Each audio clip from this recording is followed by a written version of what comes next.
कौन से 91 लेक्चर 91। अच्छा भाई पेज निकालें 480 479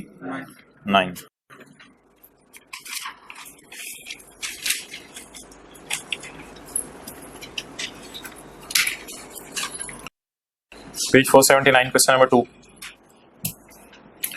Faiz Associate is a partnership concern and registered under Sales Tax Act 1990 as manufacturer cum export distributor। ये manufacturing भी कर रहा है और डिस्ट्रीब्यूशन भी कर रहा है। Following information have been provided by FA for the month of January 2018। अच्छा जी, सेल हैं गुड्स रजिस्टर्ड कस्टमर्स को। जी भाई बताएं सेल पे कितने % लगाएंगे जो रजिस्टर्ड कस्टमर्स को हैं? 17%। Taxable goods to unregistered customer, इस पे कितना लगाएंगे? 17 प्लस पीआईए की इंटरनेशनल फ्लाइट है, उसमें चीजें इस्तेमाल हो जानी है। लोकल सेल भी जीरो रेट हो सकती है, कोई मसला नहीं। जब वो कह रहे हैं बस जीरो रेट है तो जीरो रेट है। आमतौर पे कौन सी सेल जीरो रेट होती है? एक्सपोर्ट। लेकिन ये कौन सी सेल है? तो लोकल सेल भी जीरो रेट हो सकती है। इस पे भी क्या लगाएंगे? 0%। बस जब वो कह रहे हैं पाकिस्तान में कोई चीजें बिकती हैं जीरो रेट है तो है। Okay, purchases taxable purchase from registered supplier. वो ये बताएं बंदा क्या है? रजिस्टर्ड। और चीजों पे क्या लगना है? 17%।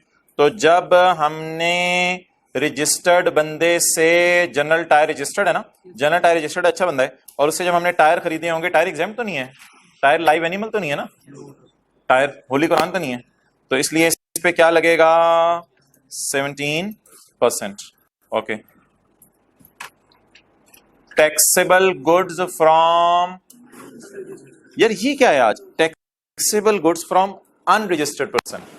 बंदा तो अनरजिस्टर्ड है लेकिन चीजों पे टैक्स लगना था। कोई नहीं, लेकिन आप बुरा बंदे हैं, हम क्या करें? हमने टैक्स नहीं पे किया होगा। क्यों नहीं पे किया होगा? क्योंकि उसके पास रजिस्ट्रेशन ही नहीं है। तो चीजों पे तो टैक्स लगना था, लेकिन किस बंदे से खरीदी? तो जब उसके पास गए होंगे तो उसने बताया होगा मैंने तो रजिस्ट्रेशन, तो जब हमने चीज बाय की होगी तो कितने रुपए दिए होंगे?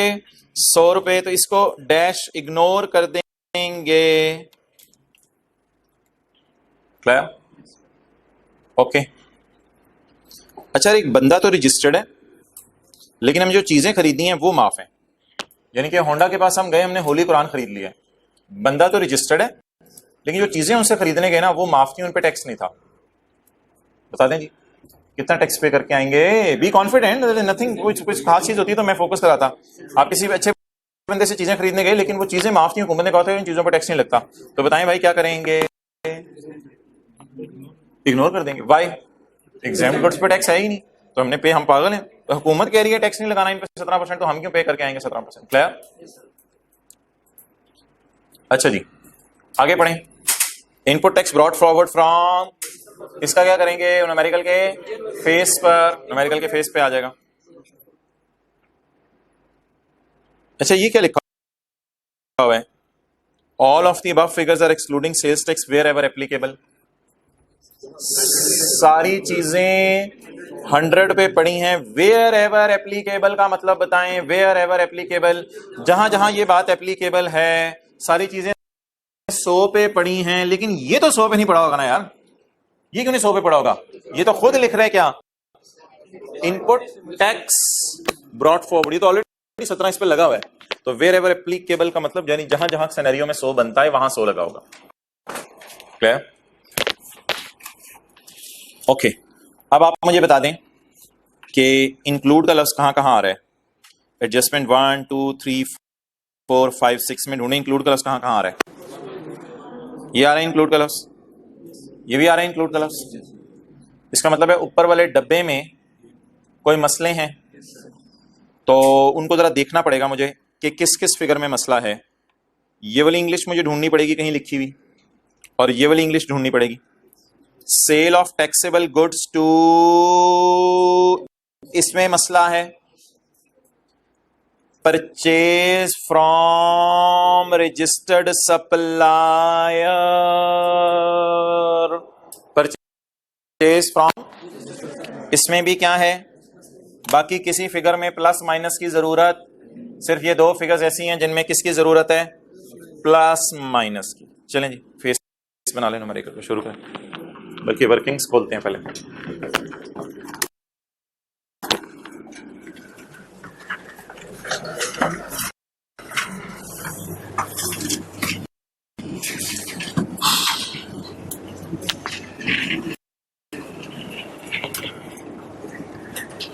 वर्किंग 1, इनपुट टैक्स अदर्स, यानी कि यहां 13-14 लाइनें छोड़ दीजिएगा, और input tax machine,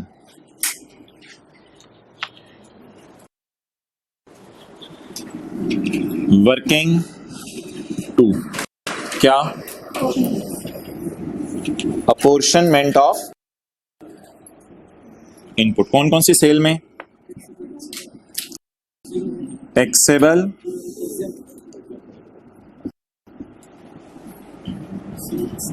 cell,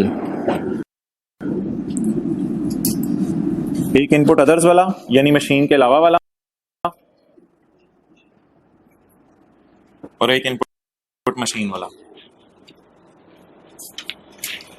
input machine वाला अलग से।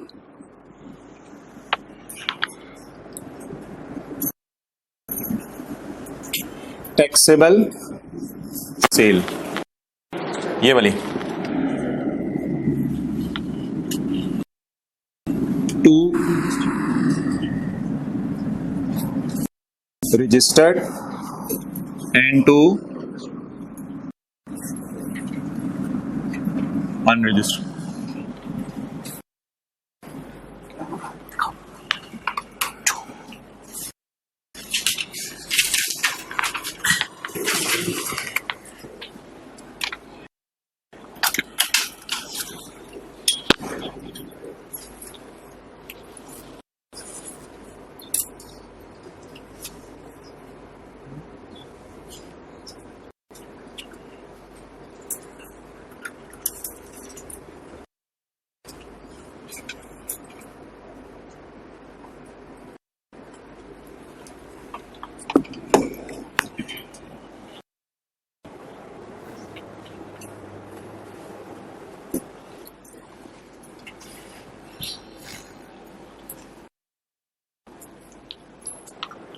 चलो ये ले आओ,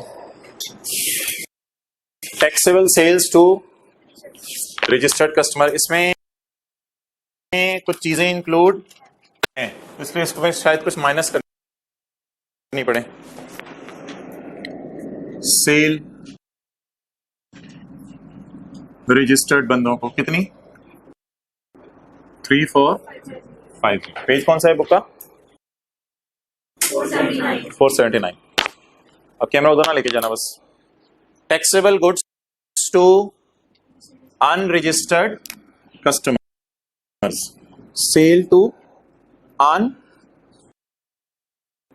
यार इसको भी मैं किसी वजह से इनर में लिख रहा हूं, ये मैं थोड़ी देर में बता दूंगा क्यों। अगर आप आउटर में भी लिख लेंगे तो आपको एक तरीका बता दूंगा उसको सेट करने का। इसको मैं किसी वजह से इनर में लिख रहा हूं, इनर कॉलम में कितना, 1000। ये वो बुरे बंदों को जो गाड़ी बेची 17-3 वाली, okay. Consumable goods on PIA, तो ये तो हाँ ये तो 0 रेट सेल है, और ये भी 0 रेट सेल है, तो 500 plus 700, 500 plus 700।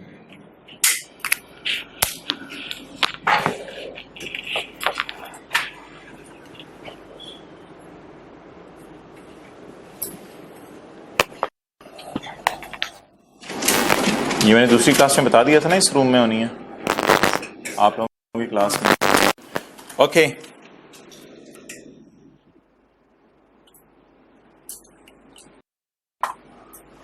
Taxable goods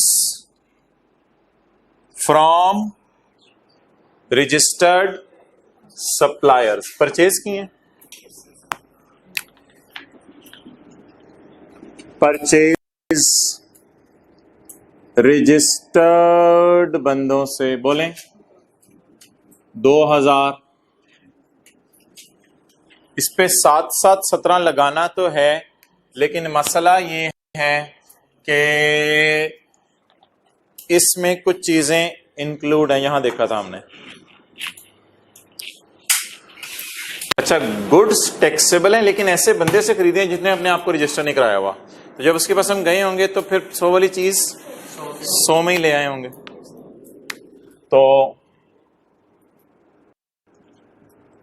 taxable goods किससे? अनरजिस्टर्ड पर्सन से।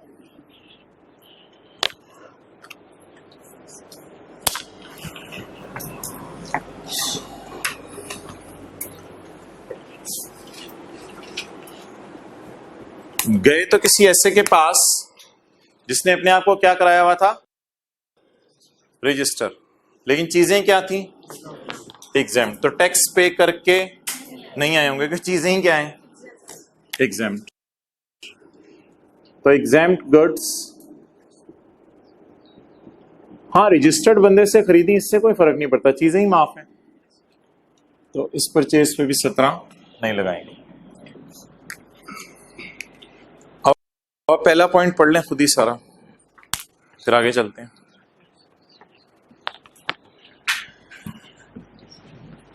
नीचे पर तो बोल रही है। अच्छा ठीक है।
आ जाओ, पॉज तो नहीं किया हुआ था।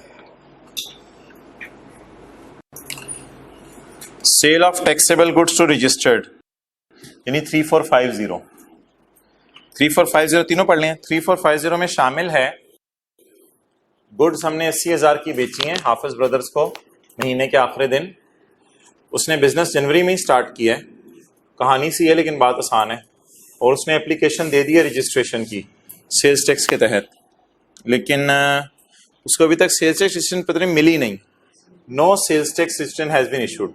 अब जब वो हम उससे कहेंगे कि तुम अपना रजिस्ट्रेशन नंबर बताओ, तो वो कहानियां सुनाएगा कि मैंने तो रजिस्ट्रेशन के लिए अप्लाई कर दिया हुआ है, मुझे मिली नहीं। तो भाई हमारी नज़र में तो फिर ये क्या बनेगा, और पता नहीं क्या मसला बेचारे का पड़ा हुआ है कि उसको रजिस्टर नहीं कर रहे, क्या मसला है, तो इसको अनरजिस्टर्ड में डाल दें बस। तो रिक्लासिफिकेशन की एडजस्टमेंट है। Why unregistered? Because yet not been able to obtain, शायद लेट अप्लाई किया है, क्या मसला हुआ है, पता नहीं क्या चक्कर हुआ है। तो आप रिक्लासिफाई कर दें, इधर से निकालें कितना 80 और इधर क्लासिफाई कर दें 80। क्योंकि देखें ना ऊपर रजिस्टर्ड में पड़ी हुई है, ये देखें, इधर देखो रजिस्टर्ड वाली में पड़ी हुई है, लेकिन वो बंदा रजिस्टर्ड नहीं है।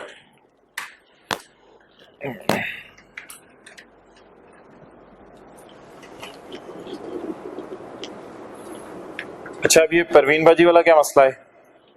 Goods having market value of 600 were supplied to Parveen, एक जानने वाली कंपनी, फॉर 5 लाख। निकालें वीयूएस की डेफिनेशन, पेज नंबर 443 पेज 443 पे जरा पढ़े पॉइंट 2। जहां एसोसिएट को मार्केट से कम पे बिके तो किस प्राइस पे ले आना है। अच्छा मुझे बताएं, हमने कैश डेबिट सेल क्रेडिट की एंट्री कितने से की है।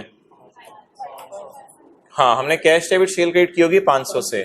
Cell include goods having value of 6 lakh sold to associate for 5 lakh. तो कैश डेबिट सेल क्रेडिट कितने से मारा है 500 से, लेकिन कितने से मारना चाहिए था। अब आप इंट्रो के टीचर कहते थे ये ओरिजिनल फिगर है, ये रॉन्ग फिगर है, तो रेक्टिफाइंग 100 से कर दें। सेल में कितना जा चुका है, कितना जाना चाहिए। ऑप्शन अभी नहीं, नोट नहीं करना। ऑप्शन 1 ये है कि 500 तो इसमें पड़ा हुआ है, ऊपर इंक्लूड कलर्स लिखा है ना, तो 100 और डाल दें। लेकिन इससे भी बेहतर तरीका ये है पूरा 500 बाहर निकालें और 600 को प्रोटोकॉल देके ऐड करें। उससे भी बेहतर तरीका ये है कि 600 को अलग लाइन बना दें, सेल टू परवीन एसोसिएट 600। चलें नोट प्रॉपर शो करें उसे।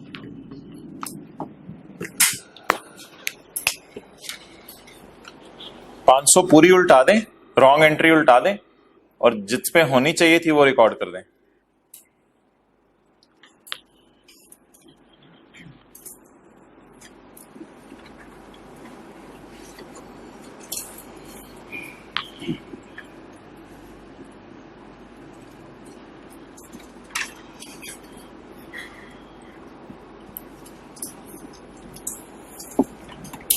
ओके चलें आगे।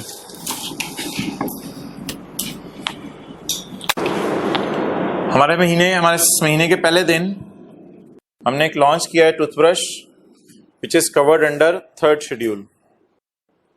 तो उसकी रिटेल प्राइस है 100 रुपया। हाउएवर क्योंकि पहला महीना है इसके लॉन्च करने का, तो हमने फिर डिस्काउंट पे बेच दिए हैं 75 के एतबार से। हमारी सेल में कितने पे पड़ी होगी, सोल्ड एट 75 लफ्ज लिखा हुआ है, सोल्ड एट 75। तो फिर हमने कैश डेबिट सेल क्रेडिट कितने रुपए से किया होगा 75 से। 4000 टूथब्रश है which was sold in January. Okay अब आप हजरात आ जाएं भाई चैप्टर 22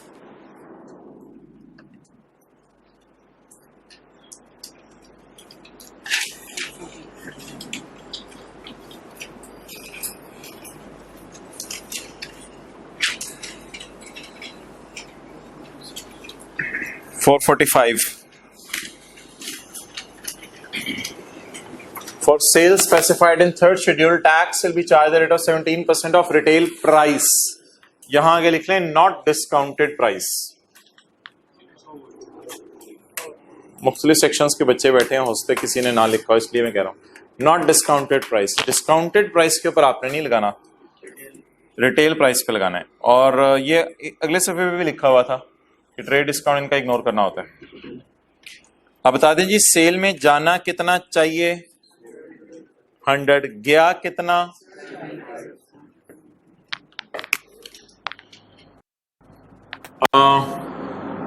ओरिजिनल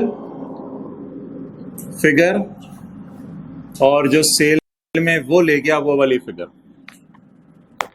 क्वांटिटी पहले लिख लेते हैं, 4000 इंटू 75 वो ले गया सेल में, 3 लाख आ रहा है 3 लाख। ये मैं कहीं साइड पे कर रहा हूं, ये वर्किंग 3 का हिस्सा नहीं है। और 4000 बिकने चाहिए थे 100 रुपए के एतबार से, यानी VOS की डेफिनेशन, रिटेल प्राइस की डेफिनेशन में 100 रुपए के एतबार से आने चाहिए थे। क्या आ गया ओके। अब मेरे भाई मुझे ये बता दें मैं सवाल किस में कर रहा हूं, नहीं क्लास में नहीं, रुपीज इन 1000 में। तो इसलिए आखिरी वाले 3 सिफर काट देते हैं। आखिरी वाले 3 सिफर काट देते हैं क्योंकि सवाल में कर रहा हूं रुपीज इन 1000 में। अब बता दें सेल में कितना पड़ा हुआ है, इंक्लूड का लफ्ज तो ऊपर लिखा हुआ है ना, सेल में कितना पड़ा है 300, कितना जाना चाहिए 400, सेल ऑफ टूथब्रश। तो बिल्कुल परवीन की तरह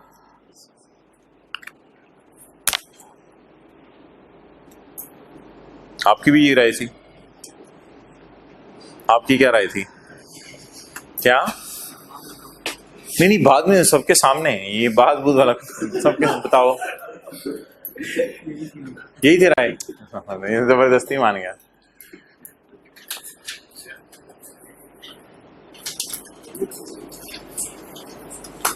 देखें ना, खुल के बात करें, टाइम खुले है अपने, क्या में क्या जल्दी है, मगरिब इधर पढ़ लेंगे ज्यादा होगी तो। यकम जनवरी 18 एफ ने लॉन्च किया है टूथब्रश जो कि 3rd शेड्यूल के अंदर कवर्ड है। इसकी रिटेल प्राइस 100 रुपए है, लेकिन इसकी डिस्काउंटेड प्राइस 75 है, तो ऑब्वियसली सेल में तो 75 पे गया होगा ना। तो जो अकाउंटेंट वाली सेल है उसको उल्टा देते हैं और जो सेल्स टैक्स लॉ वाली सेल है उसे रिकॉर्ड कर देते हैं।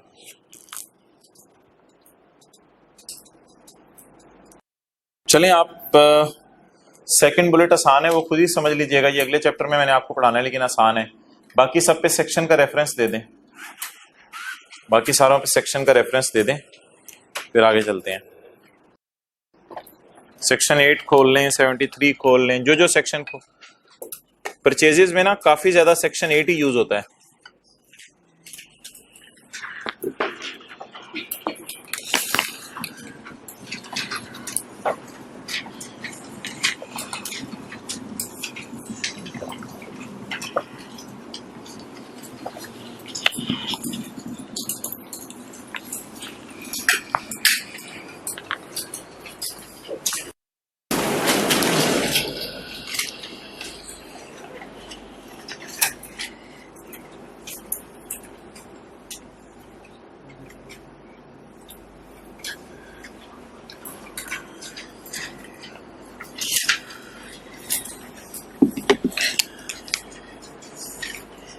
चले पढ़ें जी। Purchase of 2 AC amounting to 1.5 lakh for sale. AC इसलिए खरीदे हैं कि बेच देने हैं, ये तो नहीं लिखा हुआ AC, ये तो नहीं लिखा हुआ फॉर सेल, ये तो नहीं लिखा हुआ बेचने के लिए AC खरीदे हैं।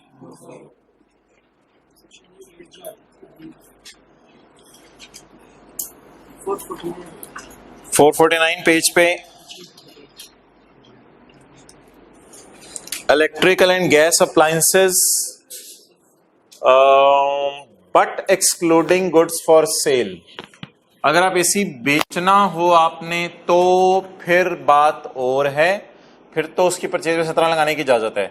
लेकिन ये एसी बेचना है या दफ्तर में इस्तेमाल करना है, ये कोई मशीन या इलेक्ट्रॉनिक कैश रजिस्टर तो है नहीं कि इसकी परचेज में 17 लगाएं। फिर ये फिक्स्ड एसेट है, तो it is a fixed asset, इसलिए इसको फारिग करें यहां से।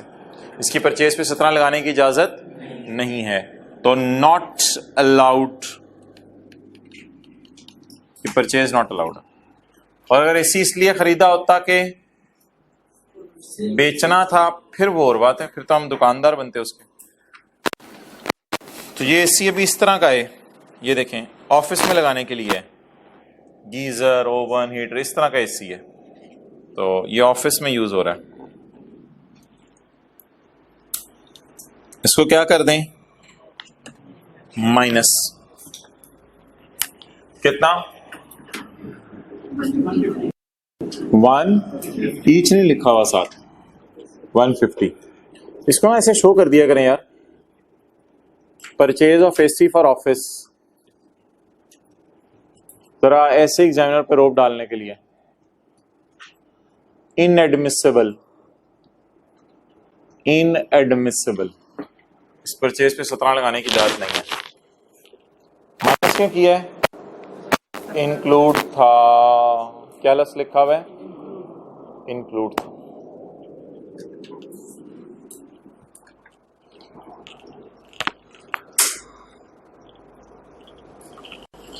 सेकंड बुलेट,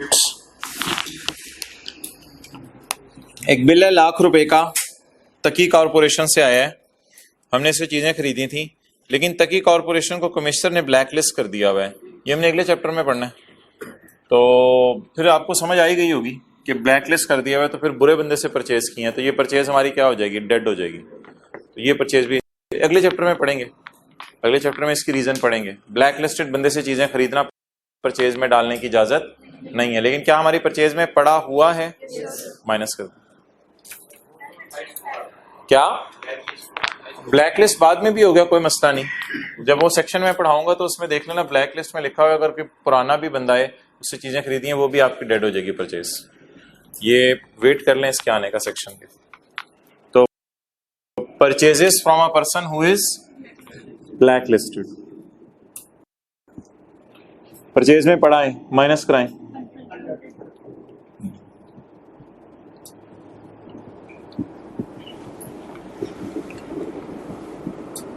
इनएडमिसिबल, इस परचेज पे भी 17 लगाने की जरूरत।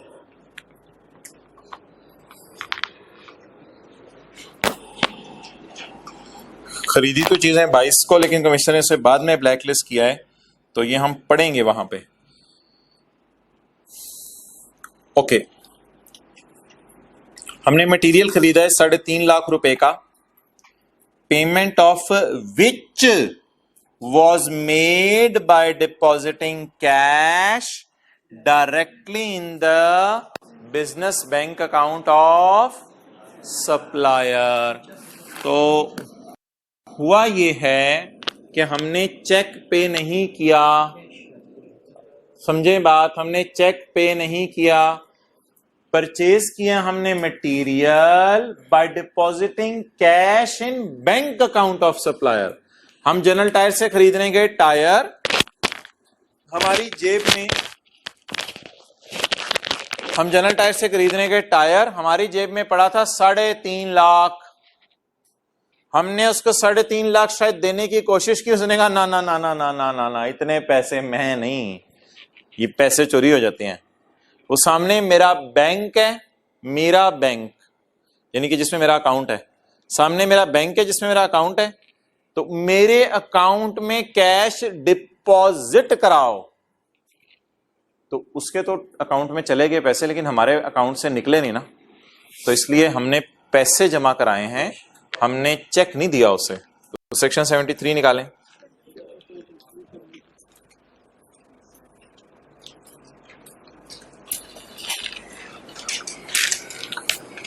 ₹50,000 से ऊपर की परचेज है ये 3.5 लाख की, shall be made by cheque. हमने चेक बुक लेके ही नहीं गए हुए थे हम, फिर हमने कैश क्यों डिपॉजिट कराते उसके अकाउंट में अगर चेक बुक लेके गए होते, तो इसलिए ये purchase not allowed ji.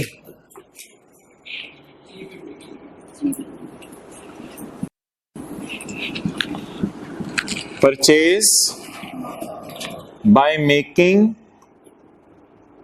Payment in cash, by depositing cash in bank, जो भी अच्छा लगता। तो इस परचेज को भी क्या कर दें, डेड कर दें। कितने फिगर माइनस किए, 350। इधर थर्ड रो में आ जाए।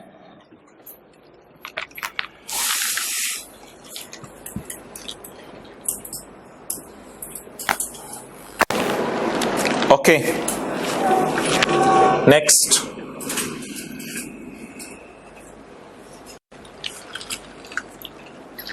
Material works with 2 lakh against which a discrepancy has been indicated by crest. ये तो आसान सी चीज है ना, ऐसी परचेज CAA है ना, बस ठीक है। इसमें तो सिस्टम ने कोई मसला आइडेंटिफाई कर दिया। कितनी है, 200। परचेज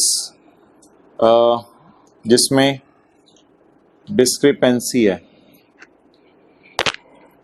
ये भी इनएडमिसिबल है।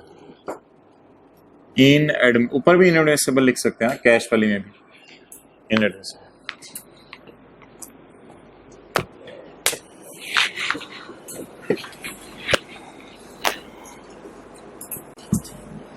नेक्स्ट आ जाओ।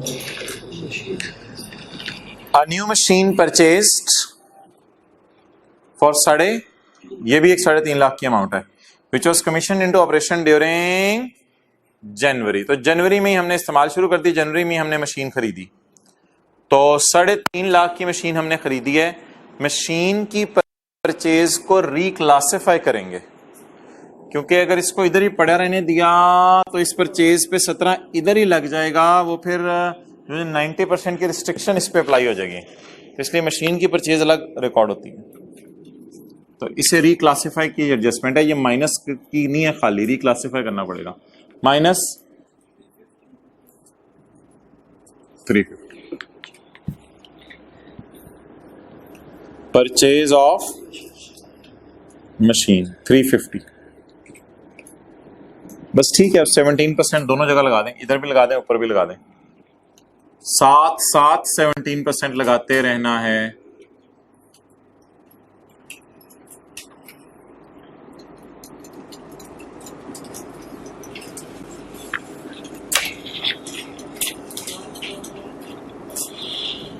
जी बोलें। 145 144.5 राउंड करके 145 और 350 इंटू 17% 59 पॉइंट कुछ आ रहा है, तो ये 60। ये जरा आप शिफ्ट और मोड दबाए ना कैलकुलेटर पे, शिफ्ट और मोड जिनके कैलकुलेटर में ये है। अब एक ऑप्शन आ रही होगी फिक्स वाली, फिक्स को दबाएं और फिक्स दबा के 0 कर दें। अब फिर आपको राउंडिंग नहीं करनी पड़ेगी, अब ये वापस भी इसी तरह लाना है। वापस करने के लिए 9 दबा दीजिएगा। तो अब इसको अब 0 पे आप कर देंगे तो अब आपको फिर पॉइंट्स में जवाब देगा ही नहीं। है आपने फिर ये नहीं समझना है कैलकुलेटर ने जवाब दे दिया है, तो अब पॉइंट्स में जवाब देगा ही नहीं। अब आपको फिगर्स राउंड करके खुद ही देगा। अब टेंशन इसकी है, अब टेंशन आपकी नहीं है। ओके चलें जी, इधर आ जाएं। अच्छा भाई, 1 जनवरी 2018 को एफए ने एग्जीक्यूट किया एक एग्रीमेंट मजीद सन से फॉर सेल। वो छोड़ें, इसने क्या बेचने, ऑफ लोकली परचेज्ड गुड्स, इसको छोड़ें जी। बताएं जी, यही मसला होता है इस सवाल में कि या चीज परचेज में डालनी है या सेल में डालनी है। तो एफए से हमने एग्रीमेंट कर लिया है कि हम उससे चीजें बेचेंगे, एग्रीमेंट कर लिया है। एग्रीमेंट के मुताबिक एमएस डिलीवरी ले सकता है चीजों की किसी भी टाइम आके। 1 जनवरी को आना है, 1 जनवरी को आ जाए, हमारी तरफ सामान तैयार है। हमने उनसे कहा यार हमारी तरफ से सामान तैयार है, तुम आ जाओ, लेकिन जनवरी में नहीं आया होगा ना, इसीलिए तो सवाल वाले ने कुछ लिखा नहीं। तो प्रोबेबली ही will pick in, probably he will pick in फरवरी और मार्च, लेकिन हमारी तरफ से वैसे तैयार है, हमारी तरफ से तैयार है।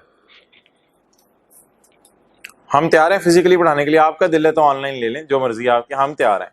तो हमारी तरफ से तैयार है, आगे आपकी मर्जी है, जब मर्जी आए और लें, कोई मसला नहीं। तो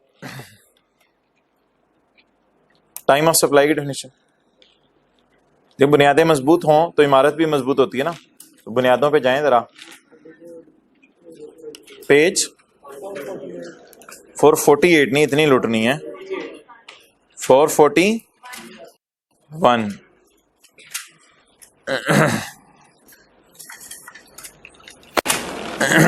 ये देखें,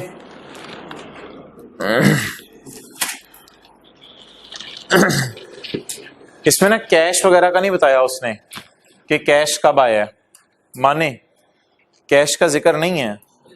तो बस अल्लाह का शुक्र है चीजें मेड अवेलेबल हो गई हैं। मार्च छोड़े ना, हमारा तो जनवरी महीना है ना, तो जनवरी में चीजें अवेलेबल हो गई हैं और फिर कभी डिलीवर भी हो जाएंगी।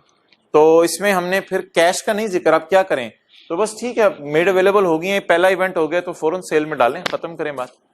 कैश का तो जिक्र ही नहीं उसने किया, तो कैश भी पता नहीं क्या क्या कैश के चक्कर में क्यों पड़े हम। चीजें तैयार हैं, बिल्कुल तैयार हैं, बस अगला सुस्ती कर रहे हैं, नहीं उठा रहा, सेल में डालें। तो लिखें कैश का डाटा नहीं है, कैश कब रिसीव हुआ नहीं है सवाल में अवेलेबल। तो earlier of the time when the made available और व्हेन कैश इज रिसीव्ड, अब मेड अवेलेबल हो गई है, बस सेल में डाल दें।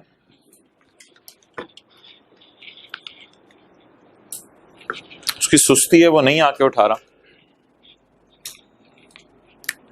सेल रजिस्टर्ड है या मजीद अनरजिस्टर्ड है, नहीं बताया हुआ, पर रजिस्टर्ड में डाल दें। मजीद है अपना, मजीद कितना 225। ओके,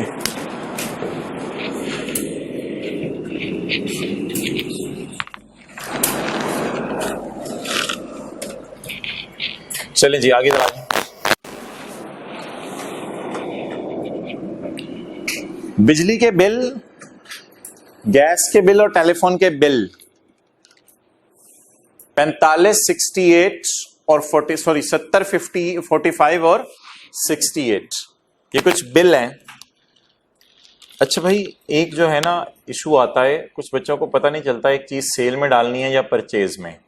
तो मोहतरम, अगर कभी जिंदगी के किसी मोड़ पे ऐसा पता ना चल रहा हो ना, तो कोई ना कोई एक ऐसा हिंट मिल जाता है जिससे पता चल जाता है ये परचेज है या सेल है। तो इट इज परचेज ऑफ बिजली, it is purchase of gas, it is purchase of telephone service.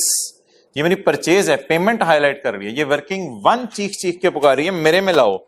Working 1, working 3 में नहीं जाना, रिसीव नहीं है, हम वापडा नहीं है। रिसीव तो वापडा वाले करते हैं, हम वापडा नहीं है, हम तो बिजली बाय कर रहे हैं। अच्छा, ये ना 2-3 जगहों पे ना, 2 जगहों पे तो मुझे अभी तक याद है कि बिजली के बिलों की परचेज मैंने आपको बताया वह रिकॉर्ड होती है। अगर आपको भूला ना हो, मैं 2 जगहों पे दिखा दूं, बिजली के बिलों की परचेज रिकॉर्ड होती है। ये वाज़े तौर पे शायद आपको बात याद ना हो। एक तो हमने सेक्शन पेज 49 पे पढ़ा था कि हमारा कोई बिजली का बिल वगैरह आ जाए जो कि हमारे नाम हो, तो ये परचेज रिकॉर्ड हो सकती है। एक यहां पे पढ़ा था हमने, जिससे मुझे पता चल गया बिजली की परचेज पे भी 17 लगाना है। यार मशीन भी जरूरी है गाड़ी बनाने के लिए, बिजली भी जरूरी है, टायर भी जरूरी है गाड़ी बनाने के लिए, सारी चीजें जरूरी हैं। और आगे आए सेक्शन 73, सेक्शन 73 ने तो इतने फखर से एक बात बताई थी, कहते हैं मेरे भाई परेशान ना हो, टेंशन ना लो, रिलैक्स रहो, अगर आप बिजली के बिल कैश में भी पे कर दो तो खैर है। सर्टन ट्रांजैक्शंस नॉट एडमिसिबल, कुछ परचेजेस रिकॉर्ड नहीं हो सकती, लेकिन बिजली के बिल कैश में भी पे हो जाए तो रिकॉर्ड। एक्सक्लूडिंग का मतलब ये है कि परचेज अगर बिजली के बिल की कैश में भी हो जाए तो कोई हर्ज नहीं। तो बिजली गाड़ी बनाने के लिए उसी तरह जरूरी है जिस तरह टायर और इंजन, या टायर नहीं, मैंने मिसाल दी थी मशीन की, टायर, मशीन, इंजन, लोहा, उसी तरह बिजली भी जरूरी है। क्लियर? चलें जी, पकड़ें भाई परचेजेस। आज पहली दफा न्यूमेरिकल में हम बिजली को परचेज में डालने लगे हैं। क्या? वो तो फिर सारी बातें एज्यूम्ड होती है ना कि ठीक है हमारे नाम ही है, कुछ नहीं लिखा हुआ। तो जैसे मैं बिजनेस के न्यूमेरिकल्स में हम कहते थे 70,000 तनख्वाह दी है, अब मेंशन तो नहीं है कैश में दिया है या चेक में दिया है, तो नहीं लिखा होता तो हम क्या कहते थे, चेक में दिया है। ज़कात दी है सवाल में, मेंशन तो नहीं है, शॉर्टनेस के मुताबिक है, और शॉर्टनेस के मुताबिक कोई अजीब सी बात होगी तो वो फिर हमें खुद बताएगा। क्लियर?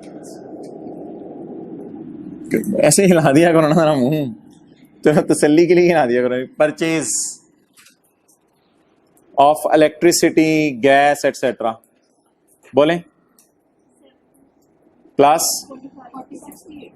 40 प्लस इंटू 7, 7 7 17 लगाएं जरा 17। हाँ हाँ, टेलीफोन भी नॉर्मल आपकी परचेज है, कोई मसला नहीं भाई। इस पे 17% कोई हर्ज नहीं। इस पे टेलीफोन फैक्ट्री में पड़े होते हैं, यूज होते हैं, सब पे लगेगा। नो भाई, इस पे 17 नहीं लगाना खुदा के लिए, सेल्स टैक्स है, इस पे 17 लगा हुआ है। मुझे नजर नहीं आया पेपर में। यार तुझे नजर नहीं आया तो मेरा क्या कसूर है, उसने लिखा है ये ऑलरेडी 17 है। लम्हों की कतार। जी बोले 180।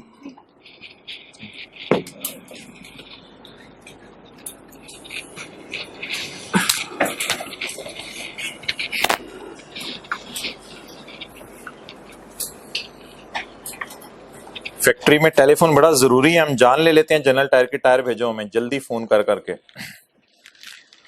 ओके चलें जी 0.5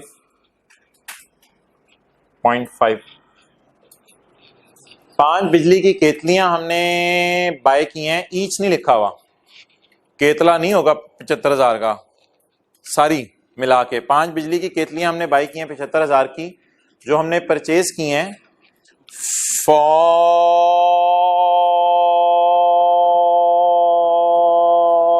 सेल। अच्छा, केतलियां बाय की हैं for sale. Electrical gas appliances, electrical चीज हमने अगर सेल के लिए बाय की हो ना तो फिर परचेज पे 17 लग सकता है। अभी हमने सेल के लिए बाय नहीं की, ये इससे हमने हीटअप करना है फैक्ट्री मैनेजर को, उनको चाय शाही बनानी होगी ना, और क्या करना होगा। तो फैक्ट्री मैनेजर, इसको आपने मशीन नहीं कह देना, ये मशीन नहीं है कोई, तो ये फैक्ट्री मैनेजर के यूज के लिए है। और जो फर्स्ट लाइन सुपरवाइजर, सुपरवाइजर भी डिफरेंट होते हैं ना। फर्स्ट लाइन सुपरवाइजर मीन जो बड़े सुपरवाइजर हैं, एक छोटे सुपरवाइजर होते हैं। तो बड़े सुपरवाइजर्स जो प्रोडक्शन वर्कर्स को सुपरवाइज करते हैं, उनके लिए ये बिजली की केतलियां मंगवाई हैं। क्या इनसे हम गुड्स बनाएंगे या ये बिजली की केतलियों के अंदर पानी गर्म करेंगे और चाय पियेंगे? यही रीजन होगी, और क्या रीजन होगी। तो for use in office of factory में, दफ्तर में रखनी है उन्होंने, ये मशीन नहीं है जिससे हम चीजें बना रहे हो। ओके बता दें जी, ये परचेज पे 17 लगाने की इजाजत, लिखें इनएडमिसिबल। इसके 4 के ऊपर लिखा था एडमिसिबल, बताना पड़ता है, और 5 के ऊपर इनएडमिसिबल। अच्छा यार ये माइनस कर दें फिर, देखें ना, जैसे ये भी तो इसी ऑफिस के लिए हमने एसी भी खरीदा था, ऑफिस के लिए हमने इलेक्ट्रिकल केटल भी खरीदी थी, तो ये भी इनएडमिसिबल थी, ये भी इनएडमिसिबल थी। अच्छा ये इंक्लूड नहीं। इस परचेज को क्या करें, परचेज ऑफ केटल्स जी इनएडमिसिबल। बस परचेजेस अब और ना है, बस हो गई हमारी, तो इधर जगह ही नहीं है। ओके सेक्शन 8 का क्या कौन सा पॉइंट है? दांत निकाल रहे, मैं पॉइंट पूछ रहा हूं, मैंने क्या करना है दांतों का। सेक्शन 8 का आए, आए जी कैसे यार, आए electrical appliances. Okay during the month F A paid, तो यार पेड वाली चीजें याद रखिएगा, परचेज की डिस्कशन में जाती हैं, सेल की डिस्कशन में नहीं जाती। ये बहुत बड़ा हिंट होता है, कभी फड्डा पड़ जाए ना परचेज या सेल का, तो कोई ना कोई ऐसी लाइन मिल जाती है जहां से पता चल जाए। F A paid Sindh sales tax worth ₹80 on franchise service. आपने साथ वाले को मारी पेपर में कोनी, करीब ही बैठा, हमने कहा यार फ्रेंचाइज सर्विस तो सर ने पढ़ाई नहीं थी ना, सिंध सेल्स टैक्स एक्ट पढ़ाया था। उसने दोबारा कोनी मारी, उसने कहा नीचे वाली लाइन पढ़ लिया। ओह अच्छा अच्छा अच्छा, तो जाहिर बात है यार, ना फ्रेंचाइज सर्विस हमारे सिलेबस में है, ना सिंध का सेल्स टैक्स हमारे सिलेबस में है, तो इसलिए एग्जामिनर को भी पता है ये बात, तो उसे पता था ये सारी चीजें आपको नहीं पता, तो उसने नीचे लाइन डाल दी। उसने कहा सिंध के कानून में ना ये इनएडमिसिबल है। शुक्र है यार, वो खुद ही बता रहा है परचेज नॉट अलाउड है, क्योंकि उसे पता है फ्रेंचाइज सर्विस ना आपको पता है, ना आपको टीचर ने पढ़ानी है, ना आपके सिलेबस में। लेकिन एक लाइन है वैसे हमारे सिलेबस में, पॉइंट नंबर पेज 449 पे, point J, services in respect of which input taxes रोक under the provincial law. Provincial law ने अगर मना कर दिया है सर्विसेज की परचेज पे 17 लगाने से, तो हम उस परचेज के 17 नहीं लगाएंगे। तो प्रोविंशियल लॉ सिंध का है, उसने मना किया है इस परचेज पे 17 लगाने का, हम कौन होते हैं लगाने वाले?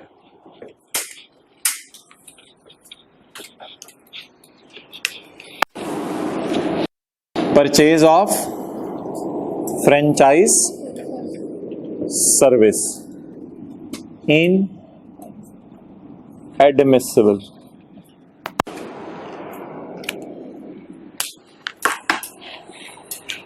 चलें 1 मिनट फेस पूरा कर दें बस। 1 से 2 मिनट लगाइएगा।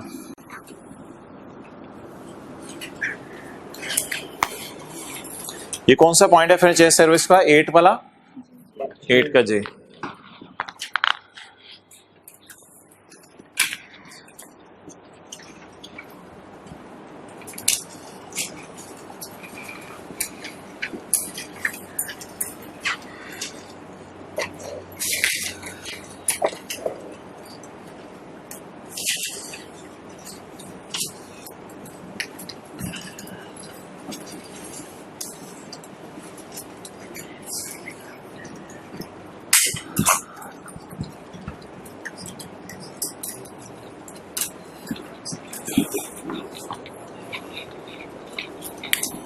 जी इसका बताएं टोटल। 32, ये तो टोटल की जरूरत नहीं है वैसे, बहरहाल 60 कहते रहो ना। और इसका टोटल 98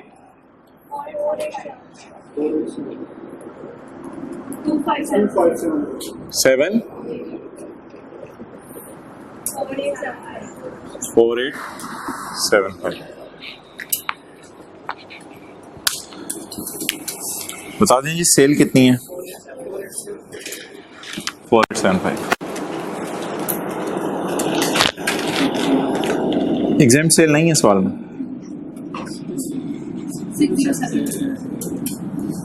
607। अच्छा जी, हाँ नजर आ रहा है अबू बकर? पक्की बात जी। अच्छा, अब 328 डिवाइड बाय 6075 मल्टीप्लाइड बाय 4875 260।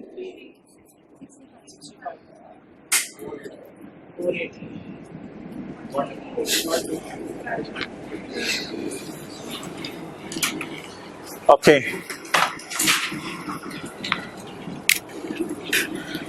ये इसको भी फेस पे नहीं लेके जाना, इसको भी फेस पे नहीं लेके जाना, ये वैसे ही डेड है।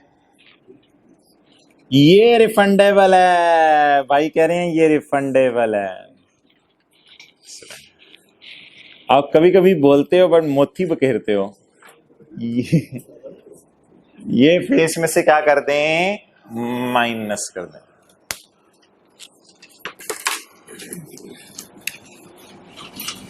तो सारा नाम नूम बंदे का खुद लिख लीजिएगा। एक जरा चिन्ह पे लिख जाए चीज, रिफंडेबल ऑन 0 रेट। बोले 65 प्लस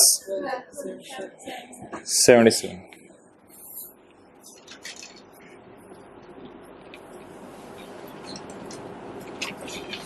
ओके कैलकुलेटर नहीं लगा दो। आउटपुट कौन सी पुट? आउटपुट। बोलें जी सेल। मार्कर फॉर्म में आ गया 60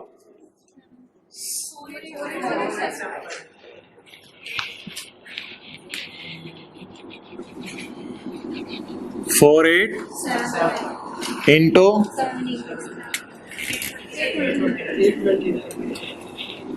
less input other lower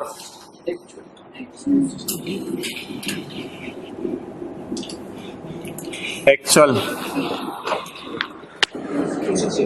263 plus पुराने महीने का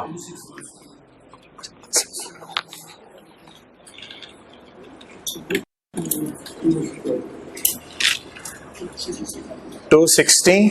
चलिए आजा चल 265।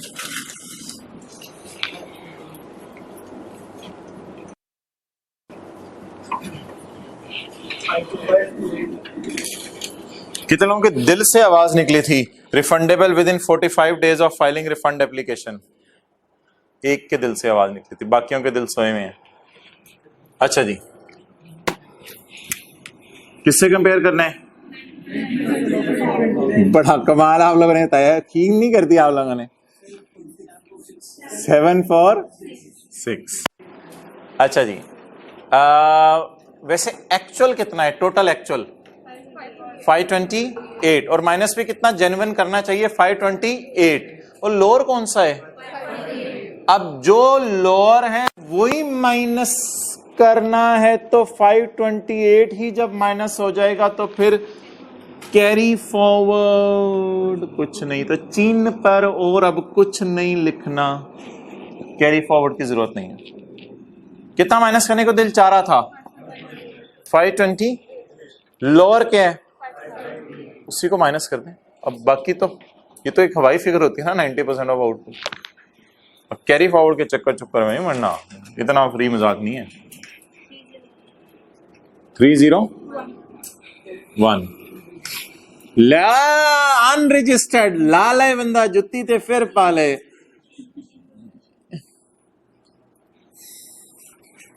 इनपुट मशीन और ना किया करें घर जाके सवाल। इनपुट मशीन 40, ये तो पूरा माइनस करने की जाते हैं या 90% रिस्ट्रिक्शन लगा के? ये पूरा तो वो, हाँ ये ठीक है, ये पूरा 48। जी बताएं हजरात। 253 add 3% of sale to unregistered लिखिएगा पेपर में लफ्ज। ओ 1080 भाग के उंगली लगा दो 1080 को, भाग के जल्दी कर 1080 1080 080 जी 285 पेबल टू गवर्नमेंट।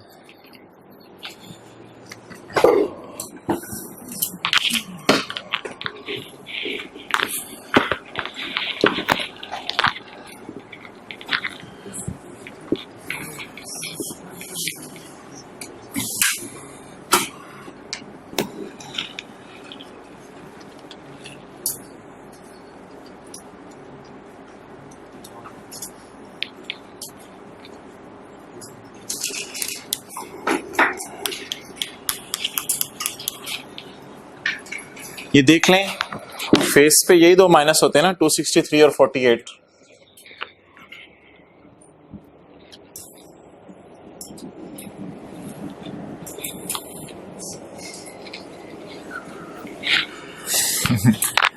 आप फोकस कर रहे थे, मैं भी करा दूं फोकस।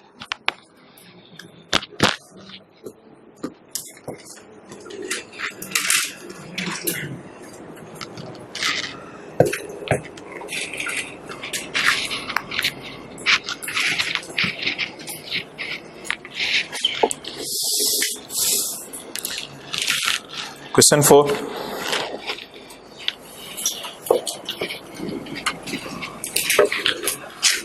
क्वेश्चन 4 3 तो हो गया है, 3 हो गया है, 1 भी हो गया है, क्या पता है। क्वेश्चन 4,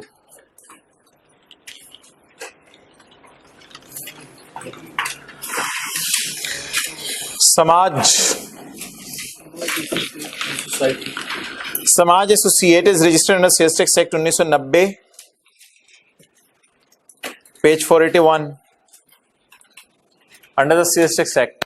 कैसा लगा वैसे ये न्यूमेरिकल को? मुश्किल लगा या आसान आसान से लगा?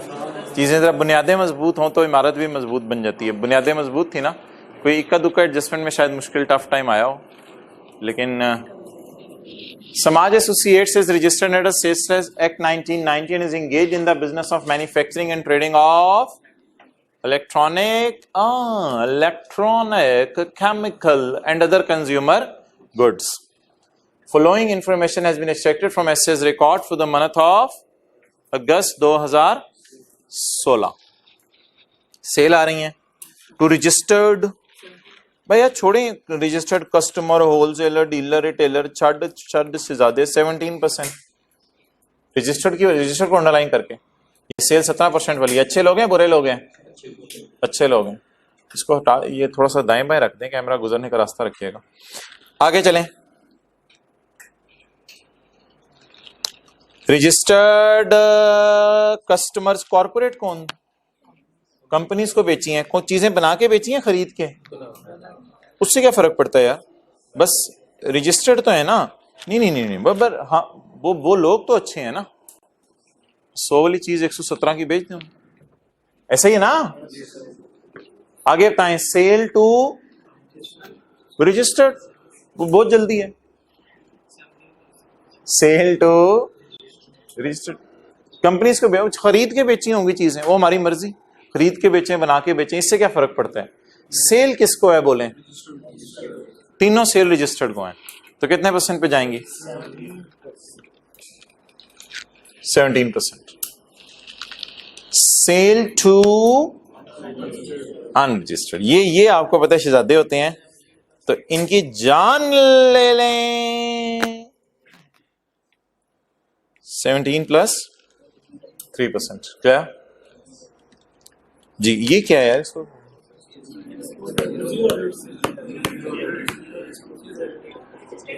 अच्छा, मैंने ऐसे मुंह नहीं करना था तो आपने भी अपना जवाब नहीं बदलना था। मैंने मुंह बदला, आपने जवाब बदल लिया। 0 रेट। सेल टू एक्सपोर्टर, यानी मेरे पास कोई बंदा आया, वो कहता है मैं एक्सपोर्टर हूं, तो मैंने उससे कहा अच्छा यार ये ले, ये यार ये मैं तुझे चीज भेज देता हूँ। वो कहते हैं मैंने फिर आगे एक्सपोर्ट करनी है। अच्छा यार वो तेरी मर्जी है, करना कर, वो तेरा अपना मामला है, मैं तुझे भेज देता हूँ चीज। सेल टू एक्सपोर्टर, मैंने एक्सपोर्टर को चीजें बेची हैं। मिसाल के तौर पे मेरी कोई दुकान है लैपटॉप्स की, तो मेरे पास कोई बंदा आया, मैं कहता है यार मैंने लैपटॉप ले चाहिए मुझे। मैंने कहा हाँ ये लो यार, ये इचरे में मेरी दुकान है, तो ये मैंने उसको लैपटॉप बेचा। उसने कहा यार मैं एक्सपोर्टर हूं। अच्छा ठीक है यार, आपकी सेल तो माशाल्लाह 0 रेट है ना।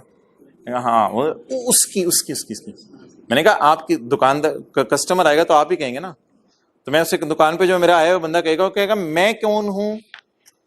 एक्सपोर्टर। तो तुम्हारी सेल क्या है? तो मैं तो लोकल सेल कर रहा हूं ना पाकिस्तान में। तो for Samaj it is local cell. भाई आप जो मर्जी कहें, आप बंदे लेके आ जाएं, मैंने इसको समाज की लोकल सेल ही कहना है। आप लोग अब जो मर्जी करें, इससे ज्यादा तफसील से बात नहीं हो सकती। पीछे क्या रह गया है? सेल टू एक्सपोर्टर, बस ये बात है। एक्सपोर्टर को सेल की, we are not exporter. For Samaj it is local sale, हमारे लिए लोकल सेल है। ये कितने % लगाए यार? आगे वो जब बेचेगा वो 0 रेट लगाएगा और वो खरीदे हुए वाला रिफंड ले लेगा, वो रिफंड ले लेगा हुकूमत से, वो उसका मामला है। वो जब एक्सपोर्ट कर दे, एक्सपोर्ट डॉक्यूमेंट्स भी अभी भी नहीं बने मेरे ख्याल से, पता नहीं उतने तो एक्सपोर्ट अभी मेरे से लेके गया चीजें, आगे पता नहीं बेचे ना बेचे, एक्सपोर्ट करे ना करे।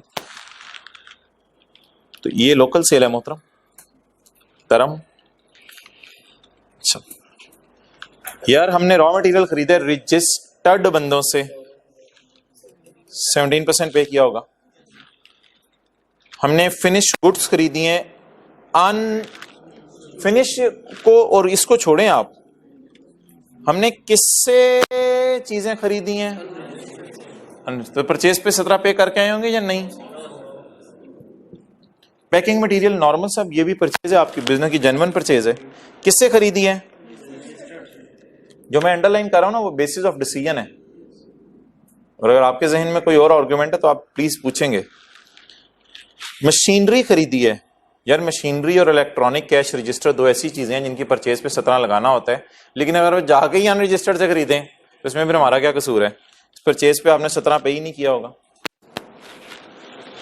ओके चलें।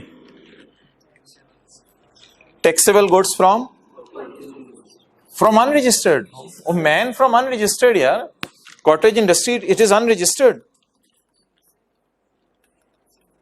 उसकी अपनी सेल एग्जेम्प्ट है, तो हम तो परचेज करते हुए फिर 17 पे नहीं करके आए होंगे। परचेज फ्रॉम ऐसा बंदा हाँ गुड्स टैक्सेबल है, इससे परेशान ना होइएगा। गुड्स टैक्सेबल का क्या मतलब है? वो हो सकता है कोई ऐसी चीज बेच रहा हो जिसपे टैक्स लगता है हुकूमत के कानून के मुताबिक, यानी वो जानवर वगैरह नहीं बेच रहा, वो कोई नॉर्मल चीजें बेच रहा है, वो इसी बेच रहा है, लेकिन वो छोटे छोटे एसी बेच रहे हैं 10,000 वाले, कोई छोटे छोटे एसी बेच रहे हैं 10,000 वाले, और वो जो छोटे छोटे एसी बेच रहे हैं 10,000 वाले, वो साल की सेल 30 लाख से कम है, उसकी लेबर भी बड़ी थोड़ी है उसके पास, तो वो चीजें शायद टैक्सेबल हो, हुकूमत ने टैक्स लगाना हो, लेकिन वो बंदा ही क्या है, अनरजिस्टर्ड। और वो कॉटेज इंडस्ट्री है, छोटी सी इंडस्ट्री है, तो वो जब हमें चीज, उसने अपने आप को रजिस्टर कराया होगा, तो जब हमें 100 वाली चीज बेचेगा तो 100 की बेचेगा, वो तो छोटी सी बेचारे की इंडस्ट्री। या इस तरह समझ लें, टैक्सेबल कारपेट्स होंडा ने खरीदे हैं फ्रॉम कॉटेज इंडस्ट्री, तो परचेज हमने अनरजिस्टर्ड बंदे से किया ना, इस पे कितने % लगाने, कुछ भी नहीं। क्लियर? इंपोर्ट्स फिनिश गुड्स, इसमें कस्टम ड्यूटी शामिल है। इंपोर्ट्स फिनिश गुड्स किधर है, वे वीओएस की definition 443, imports finish goods 0.6, the value determined under custom act including custom and excise duty, custom और एक्साइज ड्यूटी डाल के 17 लगाना है, वो तो पड़ी हुई है अब कस्टम ड्यूटी, तो पड़ी रहने दें, नहीं क्या ऐड क्यों करें, उसमें तो कस्टम ड्यूटी पड़ी हुई है ना, तो शुक्र है कस्टम ड्यूटी पड़ी हुई है, ना पड़ी होती तो फिर हम डाल के 17% लगाते, तो वो तो कहते हैं पड़ी हुई है इसमें कस्टम ड्यूटी। अब क्या करें, लॉ मेकर भी चाह रहा है पड़ी होनी चाहिए, सवाल भी कह रहे हैं पड़ी होनी चाहिए, अब हमारी अपनी तुक होती है, निकालो हाथों की है, कोई सही चीज भी पड़ी हो सकती है। तो और यार इंपोर्ट्स, आपकी इंजन की इंपोर्ट जैसे मैं आपको बताता था, तो ये आपकी जेन्युइन परचेज है, इसमें आपके लिए शर्त है बस वो गुड डिक्लेरेशन वगैरह अगर आपके पास हो तो आप इस परचेज पे जेन्युइन परचेज है 17 लगा सकते हैं, यू कैन लगा 17, no one will stop you from लगाइंग 17। अच्छा अब देखें जरा जादू, कंट्रोल F इंक्लूड एंटर। ओए भाई तू जज्बाती हो गया यार, एक इंक्लूड उधर पड़ा हुआ था, इन्ना लिल्लाहि व इन्ना इलैहि राजिऊन। ये पता नहीं क्वेश्चन 5 के इसने इंक्लूड ढूंढ लिए हैं काफी सारे, क्वेश्चन 4 में जरा नजर मारे, कोई इंक्लूड ढूंढा है इसने, हाँ ढूंढ लिया यार, शुक्र है इज्जत रख लिया। क्वेश्चन 4 में कोई इंक्लूड, ये वाला इंक्लूड नहीं, ये बस एक इंक्लूड है, आप भी पेपर में ना कंट्रोल F, तो और कोई इंक्लूड नहीं है। तो कौन सा इंक्लूड ढूंढा है सिस्टम ने, सिस्टम पे तो मानते हैं ना, सिस्टम पे रिलायंस तो है ना, एक एक एडजस्टमेंट ना पड़े। तो ऊपर वाले डब्बे में सिर्फ किस फिगर में मसला है, किसी एक फिगर में मसला है, ऊपर वाले डब्बे में किस फिगर में मसला है, किसी, और वो कौन सी फिगर है, परचेज ऑफ पैकिंग, और तेरी खैर परचेज ऑफ पैकिंग मटेरियल वाली में मसला है।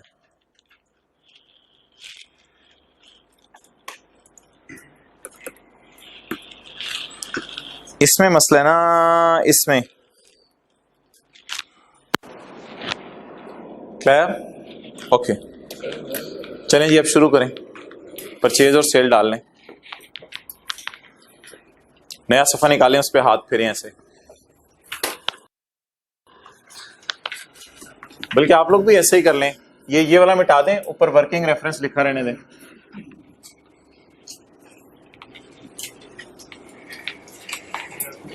ये फॉर्मेट भी आप ऐसे ही बना रहने दें भाई।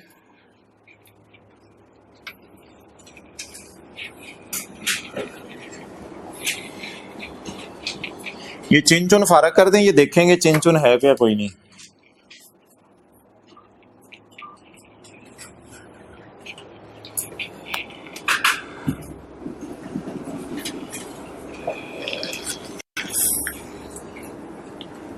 ये बड़ी नफासत से ना इस सारी चीजों को, आप नफीस हैं, साथ वाले से पूछें आप नफीस हैं, तू नफीस है,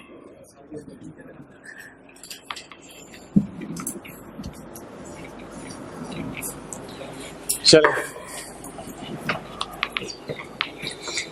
sales to registered customers.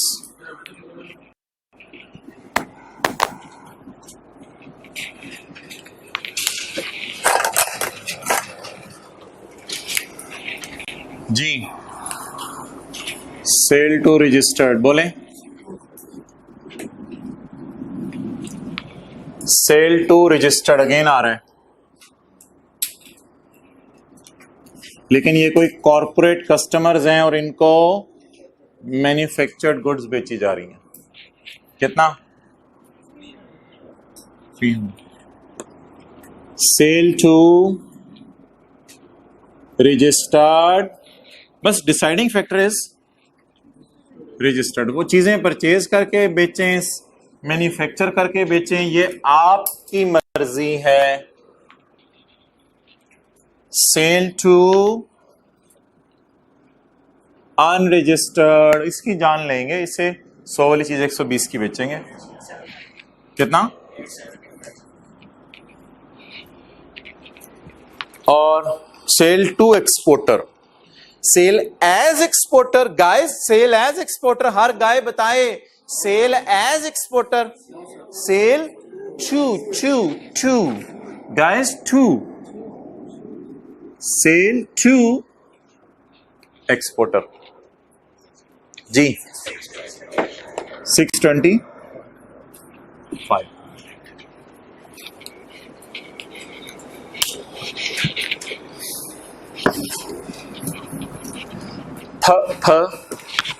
Purchase. जी परचेज बताएं भाई, इसमें कोई मसला नहीं है। Purchase from registered suppliers. किन लोगों से चीजें खरीदी हैं? जी बताएं कितनी है? 9 मल्टीप्लाइड बाय 158।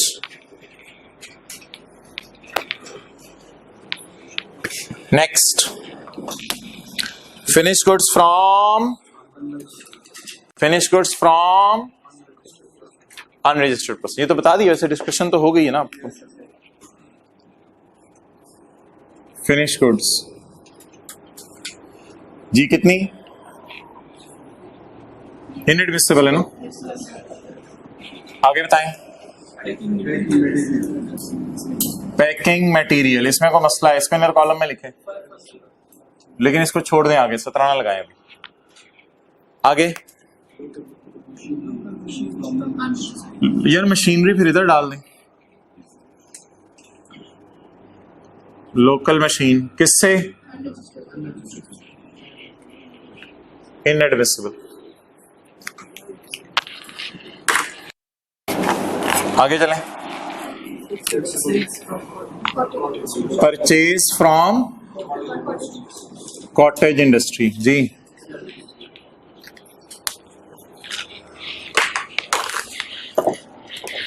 आगे चलें। Imports,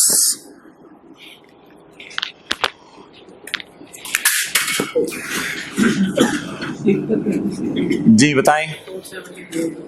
472 into 17%। जी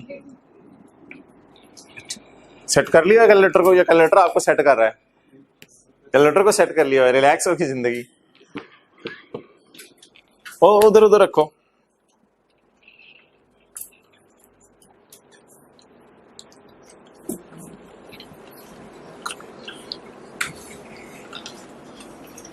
ठीक है, इंशाल्लाह 6:20 तक इनको फ्री कर देंगे। ओके, अभी ब्रेक लेते हैं 4-5 मिनट बाद नमाज। चलिए जी, पॉइंट 1,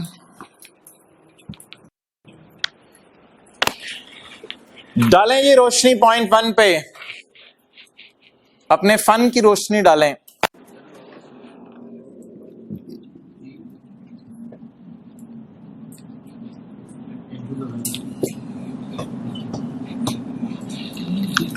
यार वो पैकिंग मटेरियल हमने रजिस्टर्ड जो बंदों से खरीदा हुआ ना ऊपर 510 वाला, उसमें 1.5 लाख 5 लाख 10 हजार में से ऐसा पैकिंग मटेरियल है जिनसे मोटरें पैक करनी है। ओह यार काम की बात बता, आगे बोल, फुल स्टॉप। कहते बताता हूं। ऑन 31 अगस्त 16 को ना यार, ना शॉपर ना खोली यार, तेरी मेहरबानी, सबको भूख लगी हुई है। On 31 August 16 these motors were in stock। कहते हैं ये जो पैकिंग मटेरियल है ये जिन मोटरों पे लगा है वो मोटरें अभी तक हमारे पास ही पड़ी हैं, बिकी नहीं। ऐसे ना देखा करें सर, पता नहीं क्या आप दिखाने लगे हैं, हमने तो पढ़ा ही नहीं होगा। और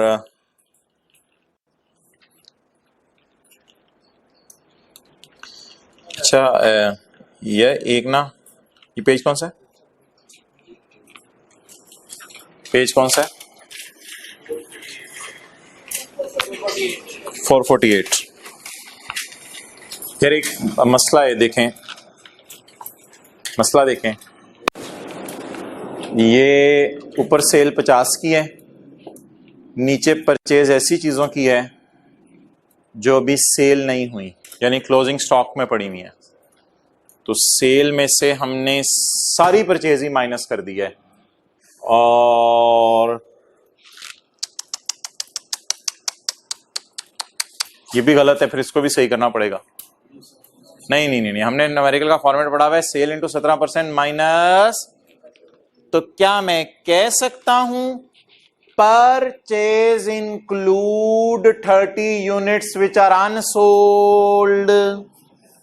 बता दें परचेज में कोई ऐसी परचेज पड़ी हो सकती है जो बिके नहीं, तो क्या करें उसे?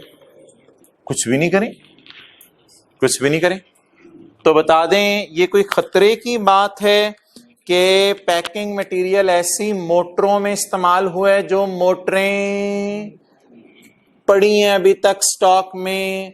कोई मसला नहीं यार, इस परचेज पे आप 17 लगने दें, जब कभी ये मोटरें अगले महीने बिकेंगी तो सेल पे 17 लग जाएगा। जैसे देखें मैंने इधर भी यही बताया था ना, जब कभी ये अगले महीने बिकेंगे तो 30 सेल में चले जाएंगे, बाकी 30 भी। कोई मसला नहीं, टेंशन नहीं, रिलैक्स हो, मजा आया, enjoyed the adjustment, I enjoyed a lot, I don't know about you. तो बस इग्नोर इट, लिखें इसको परचेज में पड़ा रहने दें, इसको परचेज में पड़ा रहने दें। क्लोजिंग स्टॉक हमने कॉस्ट ऑफ सेल इंटू 17% तो नहीं करना ना, हमने परचेज इंटू 17% करना है। इसको परचेज में पड़ा रहने दें, जिसको अंग्रेज कहते हैं लेट इट बी। ओके, क्या करें भाई? बस इस पे धड़ल्ले से 17 लगाएं। अगर किसी को लिखने का शौक है यहां लिख दे 150 इज प्रॉपरली इंक्लूडेड। थोड़ा सा लिख दे 150 इज प्रॉपरली इंक्लूडेड। 150 प्रॉपरली पड़ा हुआ है, लिख दें पेपर में, कोई हर्ज नहीं, इंशाल्लाह कुछ नहीं कहेगा वो, मेरी बात हुई है उससे। 150 इज प्रॉपरली इंक्लूडेड जी। 87। अच्छा, कई दफा फिगर आप लोग इतनी जल्दी बोलते हैं जैसे मेरी बात नहीं सुन रहे होते हैं, आप इंतजार में होते हैं, चुप करो दी फिगर देती है, फिगर कटी दी है दी कैलकुलेटर बाहर आ रही है, कई बार होता है ना हाथ मैं नहीं बोलूंगा इतना। ओके, अच्छा कितने टाइम में वुजू करते हो? 3-4 मिनट में तो नहीं करते ना? 5 मिनट में वुजू में 5 मिनट लगा देते तो लोग गुस्ल में 5 मिनट। अच्छा, point two, a registered supplier had supplied goods to us। A registered supplier had supplied goods to us, तो ये फिर ये परचेज है सेल है? A registered supplier had supplied goods to us, तो ये परचेज है हमारे महीने में। However, इसके लिए इनवॉइस नहीं आई उसकी तरफ से, सप्लायर की तरफ से ना इनवॉइस नहीं आई। यार ये मैं इसकी न्यूमेरिकल में आपको मैं पहली दफा कराने लगा हूं, ये बात आपने पढ़ी हुई है लेकिन न्यूमेरिकल में आपको पहली दफा कराने लगा हूं। नहीं नहीं नहीं नहीं यार, ये कहीं ऐसा नहीं लिखा हो। 6 महीने वाली बात क्यों जहन में ला रहे हो? वो तो वो होती थी कि परचेज हमारी आ गई, हम भूल गए हैं, या कुछ नहीं लिखा हुआ भूल गए हैं। तो ये बात आपको पहली दफा पढ़ाने लगा हूं, तो सुन लें।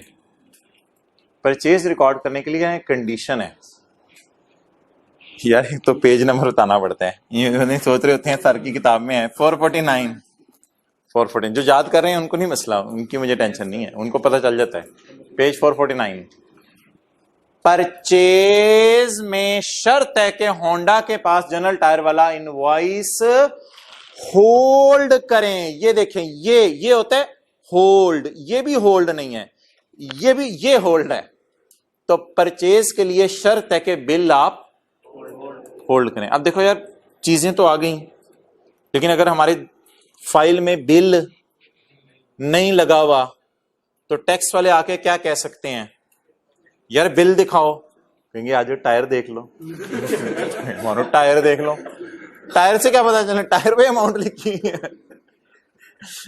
लुटे तो नहीं हो जाइए ना। तो यार इसलिए परचेज के लिए ये बात याद रखें कि परचेज में बिल होल्ड करना जरूरी है। तो फाइल में बिल नहीं लगा हुआ तो registered supplier had supplied goods, however asset did not receive the invoice. तो लिखें we do not hold bill, we do not hold bill।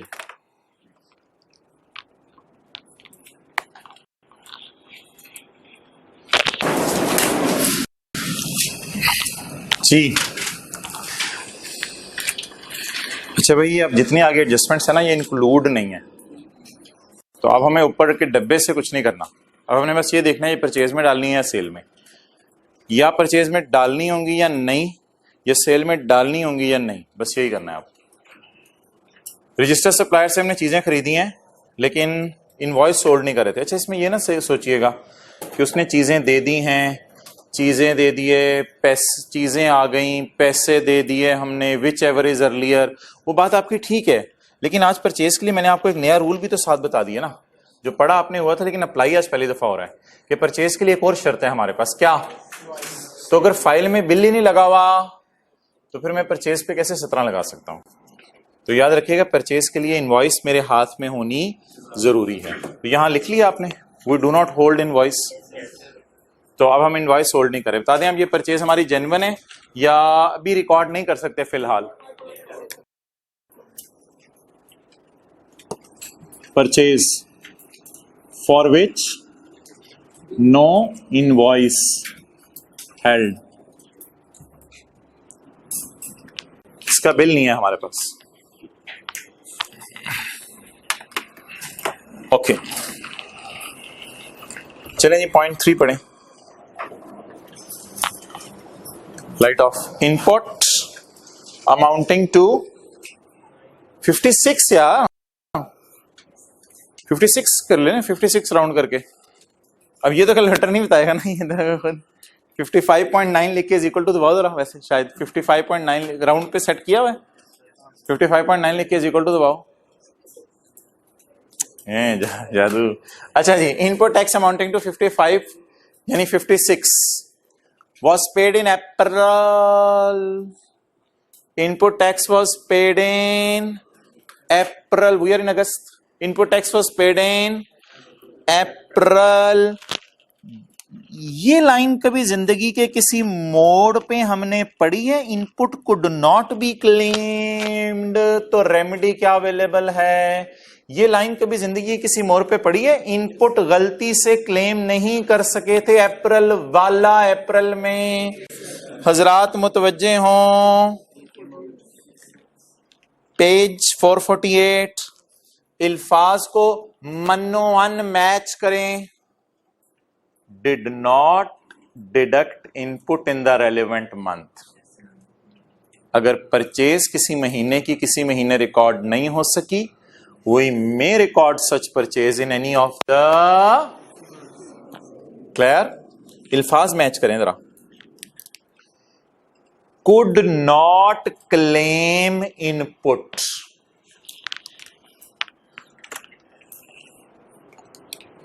did not claim input in relevant month। किस महीने में परचेज रिकॉर्ड नहीं कर सके थे? Inadvertently भूल गए थे, बस गलती से भूल गए थे। क्या रेमेडी अवेलेबल है? लिखें जी रेमेडी।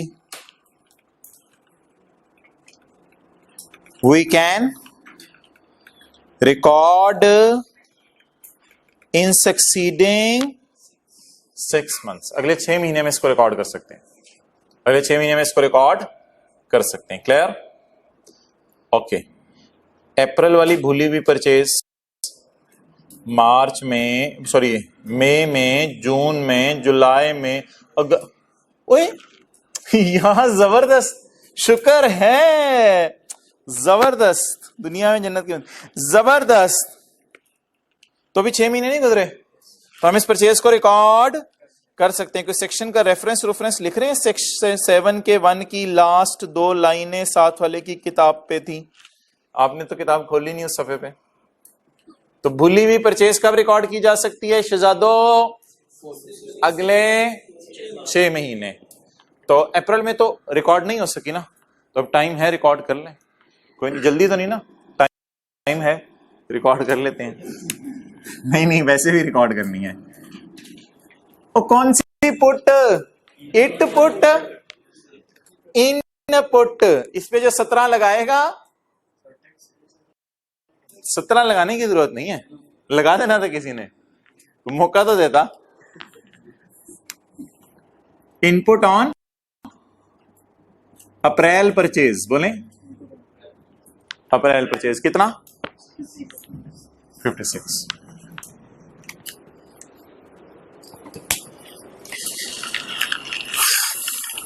पॉइंट 4।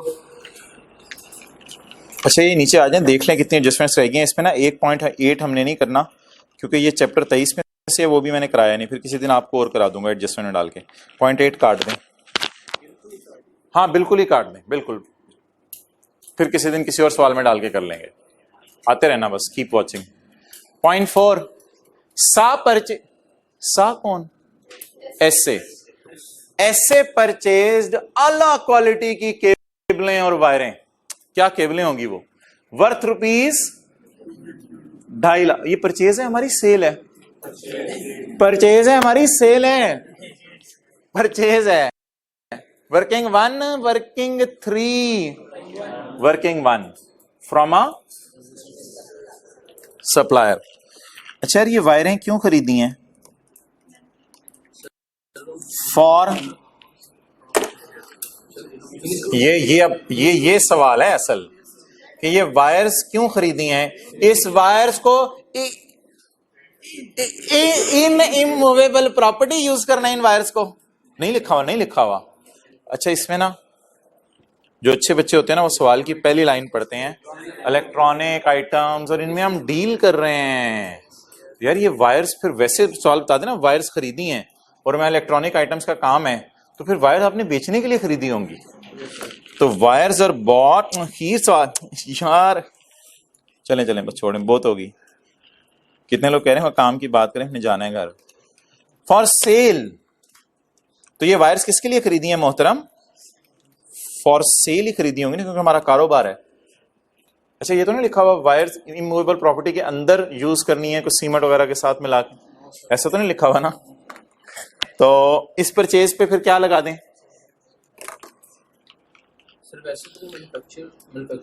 मैन्युफैक्चरर भी है वायर्स का, ठीक है, हो सकता है वायर्स किसी फिनिश गुड्स में डालनी हो उसने।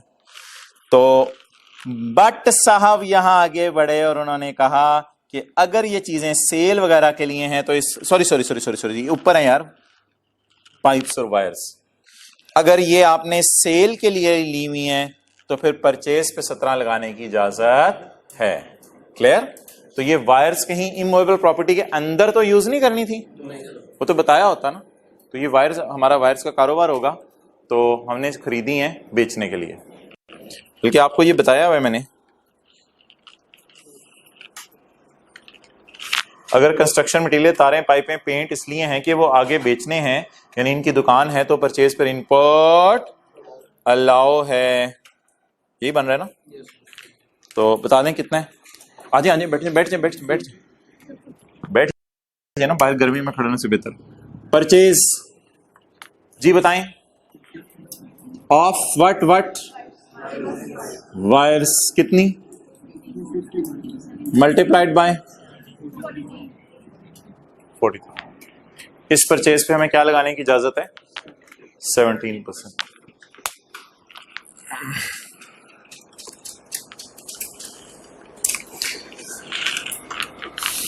ये ऊपर वाली में इंक्लूड नहीं थी बस, तो हमारी परचेज है, इसको रिकॉर्ड कर दें यार। वो 5 अगस्त को ना, हो सकता है हमारी आखिरी क्लास हो 5 अगस्त को पता नहीं, मुझे नहीं पता अभी। ऑन 5, चलो काम की बात करो, छोड़ो सीए करो। ऑन 5 अगस्त एसए रिसीव्ड एडवांस ऑफ, ये कौन सा वाला एडवांस है? सेल में जाएगा या परचेज में जाएगा? सेल में जाएगा खाखा, सेल में जाएगा, क्योंकि ये एडवांस क्या किया है बोलो? रिसीव किया है। एडवांस रिसीव्ड है 6 लाख का against sale of electric shavers to Bari. तो हम सेल कर रहे हैं शेवर्स बारी को, तो अगस्त में कैश आया है। बारी ने फोन किया यार वो पैसे आ गए हैं, चीजें। बारी भाईजान परेशान ना हो, बूहे बारी आपको हम भेज देंगे, सितंबर में चीजें डिलीवर कर देंगे, टेंशन प्रोग्राम तुम चाहिए, सितंबर में सामान भी आ जाएगा। हर वक्त तूने टेंशन डाली होती है। टाइम ऑफ सप्लाई की डेफिनेशन ये सेल है ना, देख लें ऊपर कुछ नहीं होता, ये सेल है ना। तो फिर बताएं अर्लियर कौन सा है, नोट करें। इसको सेल में डाल दें डरते डरते या धड़ल्ले से, बोल्डली इसको सेल में डाल दें। अगस्त में पैसे आ गए और सितंबर में चीजें डिलीवर होंगी, तो whichever is earlier. Sale to Bari, 7-17 नहीं लगाना,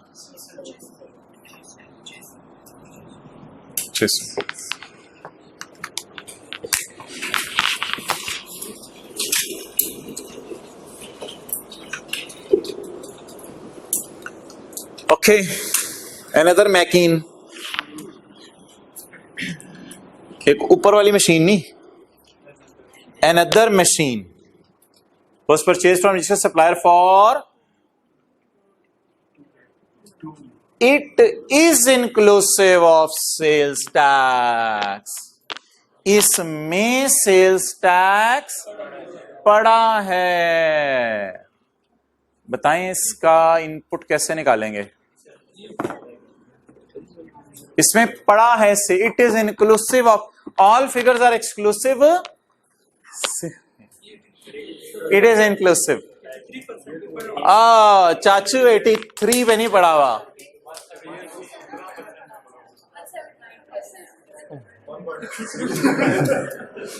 अच्छा एक काम करें, कैलकुलेटर पकड़ें।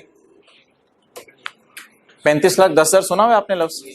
35,10,000 लिखें जरा कैलकुलेटर पे, 3510,000 लिखें 3510। अच्छा वैसे पता है ना ये 35 लाख इंक्लूसिव ऑफ 30 लाख, 35 लाख सरासिफ, तो 35,10,000 लिखें, 3510,000।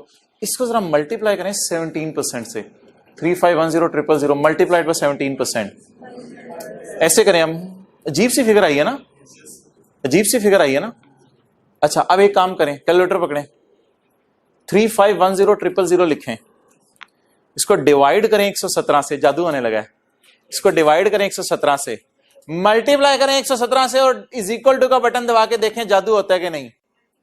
क्या divided by 117 multiplied by 17, divided by 117 multiplied by 17, क्या जवाब आया? 5,10,000। इनर सेटिस्फेक्शन अंदर से आंखों में जाहिर हो रही है आपके। अब बताएं क्या करना है इसका? ये जो फिगर है ये तो यार 117 पे पड़ी है चाचू, ये फिगर 117। ये वैसे समझ आई जो आपसे बात की है? 35,10,000 से अगर मैंने 17% निकालना हो तो फिर कैसे निकालूंगा? आइसक्रीम का डब्बा 234 का, 234 बटा 117 जरब 17, फिर 34 आएगा। ये तो 2 लाख के ऊपर कोई ये इंक्लूसिव है, 117 पे पड़ी है। मुझे कितना चाहिए? सिर्फ 17। मशीन बोलें 200 बटा बटा बटा बोला करें, बटा जरबे 17 29। मजा आ रहा है?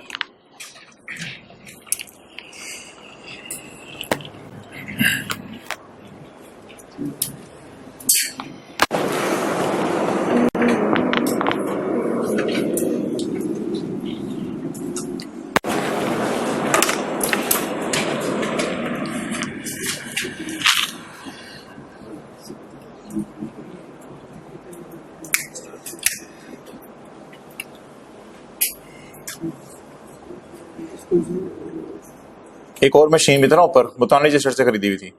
इधर आ जाए वापस, जितने दी वापस आ जाए। अच्छा यार, ये सेक्शन 73 निकालें। अभी साथ वाले को मैं यार तू खोल ले, तेरी मेहरबानी यार, तू भी काट लिया कर, हद हो गई है तू। You can not move except I move you.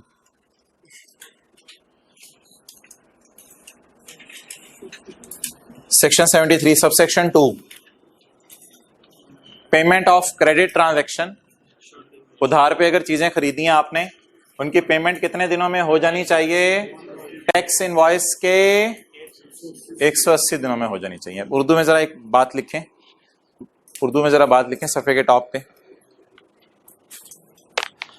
जिस महीने में 180 दिन पूरे होंगे, शायद लिखवाई हो लेकिन पता नहीं कैसे लिखवाई हो, अभी यहां दोबारा लिखा, कोई मसला नहीं। जिस महीने में क्रेडिटर को 180 दिन में पेमेंट होनी चाहिए ना, जिस महीने में 180 दिन पूरे होंगे, उस महीने में सजा मिलेगी वर्किंग वन में। जिस महीने में 180 दिन पूरे होंगे, उस महीने में सजा मिलेगी वर्किंग वन में, इनपुट लेस करके। ये लिख लें सजा का तरीका, इनपुट लेस करके।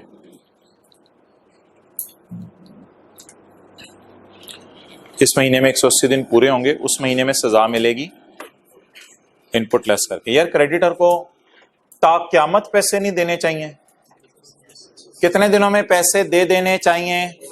और अगर 182nd डे पैसे दें तो ये भी जुर्म है, याद रखिएगा, इसकी भी कोई रिलैक्सेशन नहीं है।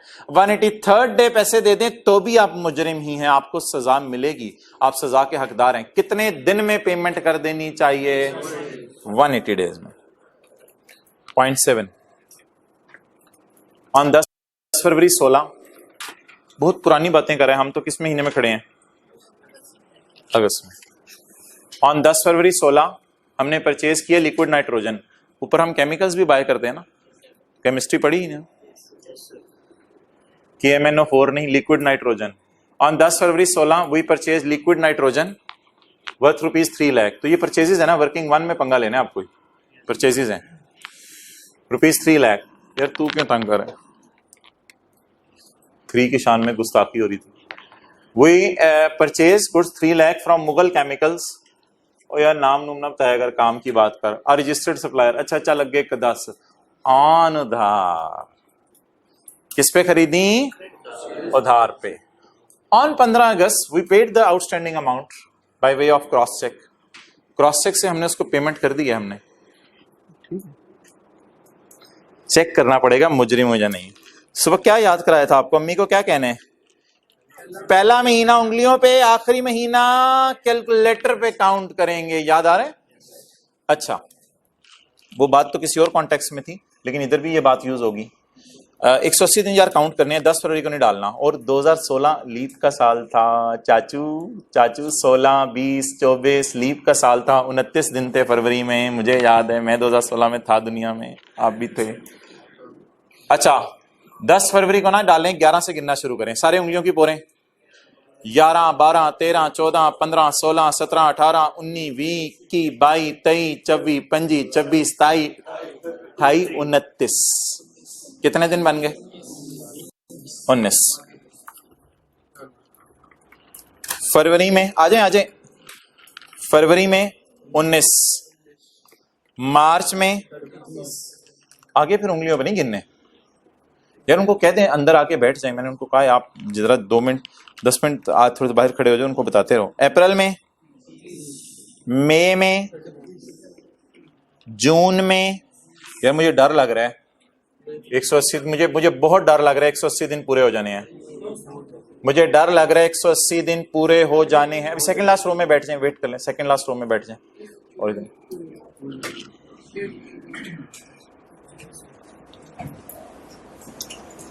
आ जाए, उनको बुला लें भाई, आराम से बैठ।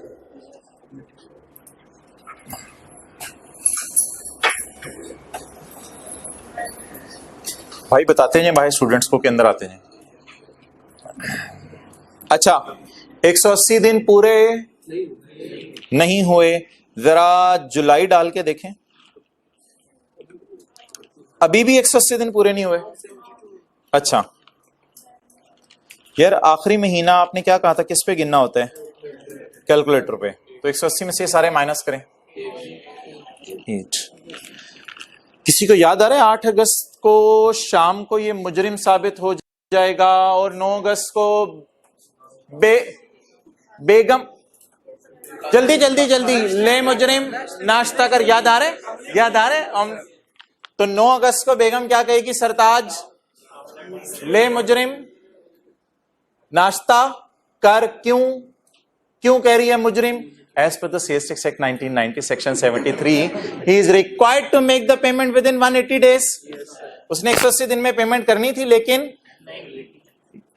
बेगम करते छड़ी। और कहां की है? 9 अगस्त को ये मुजरिम साबित हो गया। बाद में अगर आप कर भी दो तो नहीं। ये बिल्कुल उसी तरह जैसे मरने के बाद आपने तौबा की है।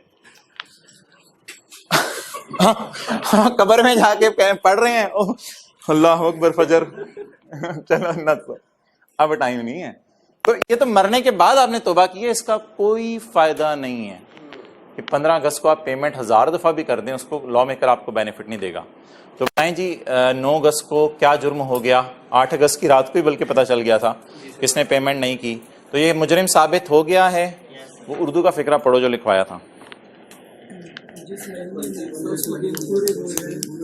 जिस महीने में 180 दिन पूरे, अगस्त के महीने में पूरे हो रहे हैं, उस महीने में सजा मिलेगी। कैसे मिलेगी? वर्किंग 1 में परचेज उल्टा देंगे। यार ये ना सोचिएगा ये परचेज तो इंक्लूड ही नहीं है। मुझे पता है इंक्लूड नहीं है, ये परचेज फरवरी में इंक्लूड है। खामोश रहे सारे हम। ये परचेज ना फरवरी में इंक्लूड है। असल में बस जहन में ऐसे सोचना है आपने, फरवरी वाली परचेज को मैं उल्टा रहा हूं, तो ये इधर वाली परचेज में शामिल नहीं है, इस महीने की परचेज में, लेकिन बहुत पुरानी परचेज है, उसे क्या करना है? उल्टाना है। कैसे सजा देनी है? सजा देने का तरीका यह है, जहां परचेजेस रिकॉर्ड हो रही हैं वहां इसको उल्टा दो। लेस क्रेडिटर, सजा का नाम बताएं। क्रेडिटर नॉट पेड टिल 8 अगस्त, वो तो बाद में पे किया ना। क्रेडिटर को हमने 8 अगस्त तक पेमेंट नहीं की। ये इसका क्या है हजरात? जुर्म है। ये इसका जुर्म है। जुर्म किस महीने में साबित हुआ? तो सजा भी किस महीने में? हम न्यूमेरिकल भी किस महीने का सॉल्व कर रहे हैं? अगस्त का सॉल्व कर रहे हैं। तो सजा दें इसको। परचेज पकड़ें, 300 इंटू 17%, 50। अब ये कौन सी परचेज उल्टा रहे हैं? फरवरी में जो परचेज में यहां गई होंगी वो उल्टा रहे हैं। 50 क्लियर?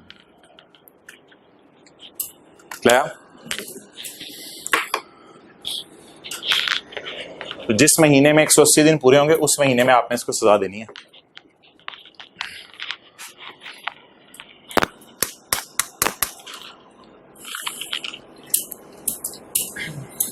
वापिस आ जाए।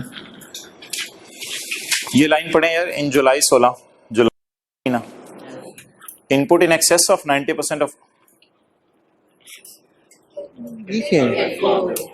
ट्विस्ट मारा है उसने, क्रेडिट देना चाहिए आपको उसे। ने बड़े खूबसूरत तरीके से एडजस्टमेंट दिया है। कैसे दिया adjustment? Input exceeding 90% of output is 10,000। Input exceed, आ जाओ Irfan. Input exceeding 90% of output is 10,000। अब बता दें ये क्या चीज है? इनपुट एक्सीडिंग 90% ऑफ आउटपुट वही जो ब्रॉट फॉरवर्ड करते हैं, ये 90% रिस्ट्रिक्शन की वजह से है, तो वही जो कितना अमाउंट है, इस पे 17 लगाना है। छाछू क्यों नहीं लगाना, क्योंकि ये इनपुट है। तो इस न्यूमेरिकल के फेस पे से कर लेंगे। न्यूमेरिकल आ जाए आप।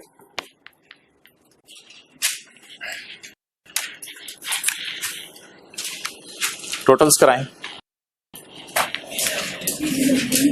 370 329।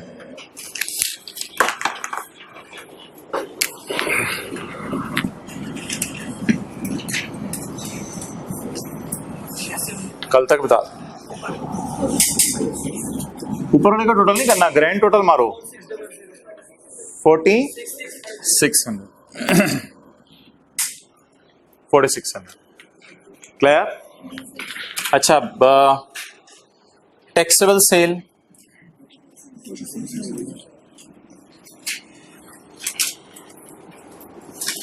कोई खुशी नहीं चेहरों पे, कोई बशाशत नहीं, कोई स्माइल नहीं, दांत अंदर, मेरे कहने पे बाहर। ओ भाईजान खुशियां मनाओ, जल्दी खुशियां मना। क्यों बोल, क्या जीरो रेट सेल नहीं है, कोई राना टुंगा नहीं मिला, एग्जेम्प्ट सेल नहीं है। अब किसको पोर्शन करें? अगर आप करेंगे भी ना, तो ये 373 इधर आ जाएगा। करके देख लीजिएगा, कर अकेले में बैठ के ये तसल्ली से, ये 373 इधर आ जाएगा और ये ना ये 29 इधर आ जाएगा। अगर आप करेंगे भी तो कर लीजिएगा ट्राई, किसी दिन आ जाइएगा, बैठ के इकट्ठे कर लेंगे ट्राई। आप बताएं इस वर्किंग का क्या फायदा? इसका चार डालें चार। बड़े शौक से वर्किंग टू खोली हुई थी, पता नहीं क्या मार्का मारना है। तो इरफान हिल मत। अच्छा ये अब असल में ना है ही नहीं इनपुट। अगर आप इधर लिख भी दें 373 और 29 में पोर्शन करें, फिर taxable zero rate sale, zero rate और एग्जेम्प्ट सेल है ही नहीं ना। अब क्या करें बता दें, इसको फेस पे माइनस कर दें, मुंह पे, और इसको भी फेस पे माइनस कर दें। क्लियर? इन दोनों को अब आप फेस पे माइनस कर दें। पकड़े आउटपुट, चलिए।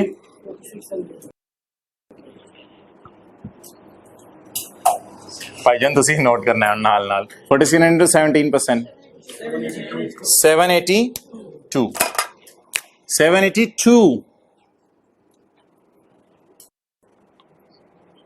ओके, एक्चुअल इनपुट और फिक्स्ड एसेट वाला 29, 373। और ब्रॉड फॉरवर्ड के लिए हमें आपको पता है चलना पड़ता है वापस।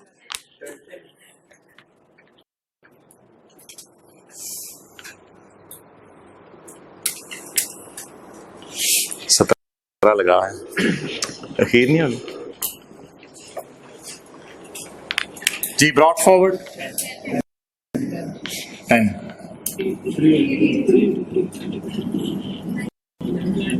कंपेयर किससे करना है? 704। अच्छा यार, देखने में कौन सा लोअर लग रहा है? चाचू देखने में, भाई तू चाचू बन जाना। देखने में कौन सा लोअर लग रहा है और है भी कौन सा? अच्छा वैसे एक्चुअल कितना था? एक्चुअल जो एक्चुअल था वही लोअर है। ये तो दुनिया में जन्नत के मजे, कोई चिन्ह पे चीज नहीं, कोई चिन्ह पे कोई डिंपल, कोई कुछ नहीं, कोई तिल, कोई मौका, कुछ नहीं। अब तो अब बोलो ऐसे नहीं, कुछ नहीं। अच्छा अब चिन्ह पे तो न्यूमेरिकल क्या आएगा? कुछ। अब चिन्ह पे कुछ नहीं आएगा। वो तब आता था जब ये वाली फिगर, इस वाली फिगर में ये वाली फिगर कम होती थी। चलें जी, 399। मशीन का इनपुट कितना? 29। ये तो पूरा माइनस करना है या 90% लगा के? जैसे आपकी मर्जी, पता नहीं अब जल्दी में लगने से, हाँ पूरा ही माइनस करना। 370। आपको पता है एक चाचू आया था हमारे पास,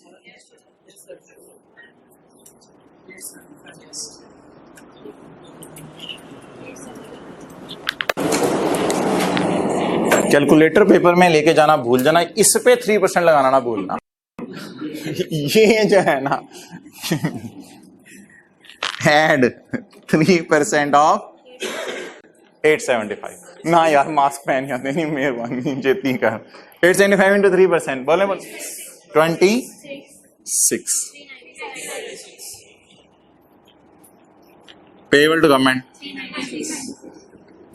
396।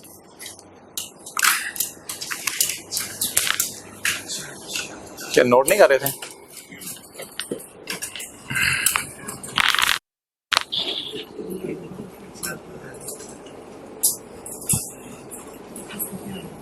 सर नासिर से मैंने रिक्वेस्ट की थी 6:20 तक हम इंशाल्लाह खत्म कर देंगे, 5 मिनट अराउंड से।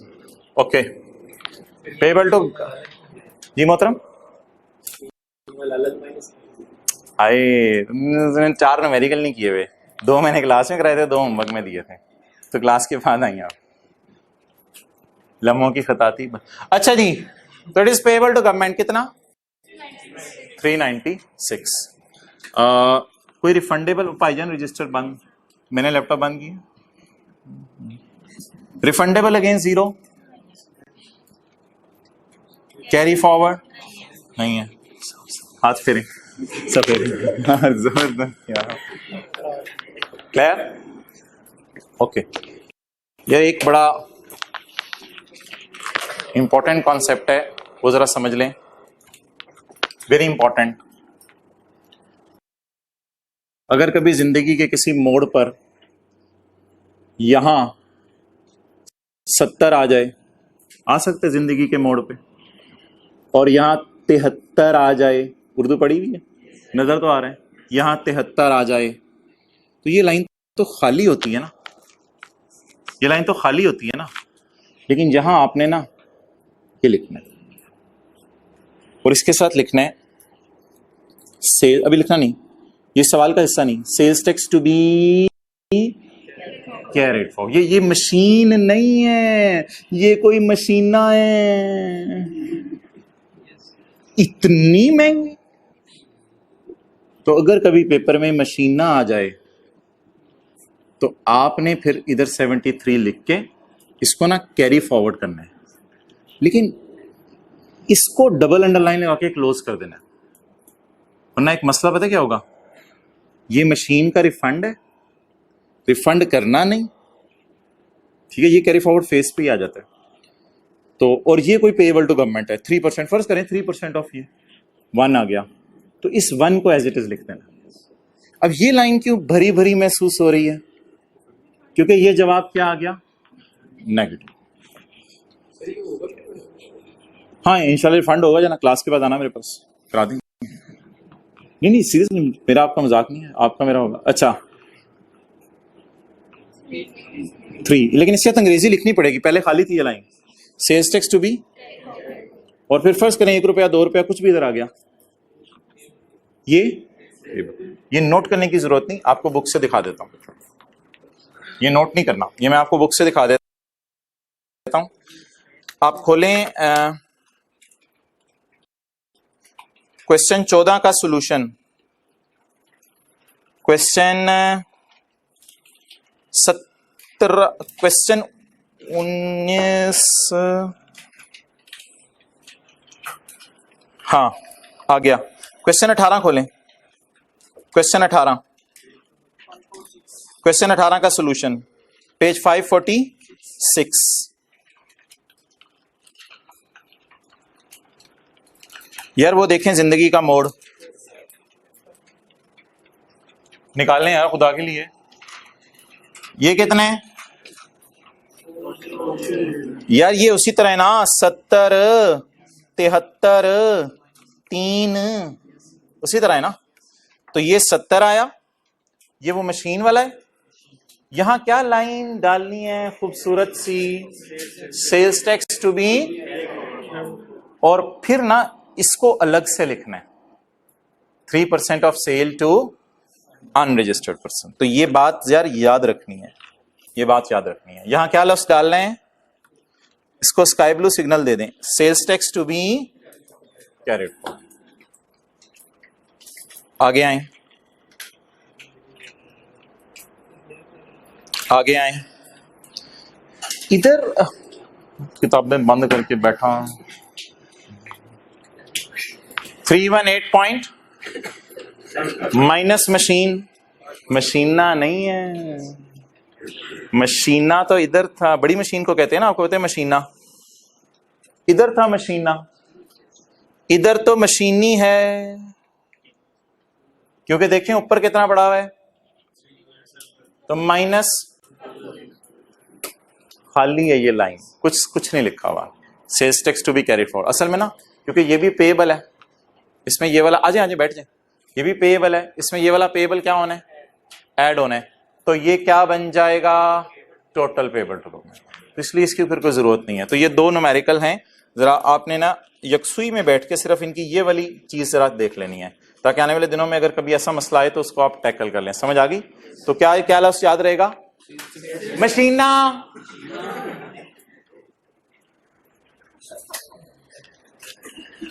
अच्छा, चैप्टर 24 निकालें।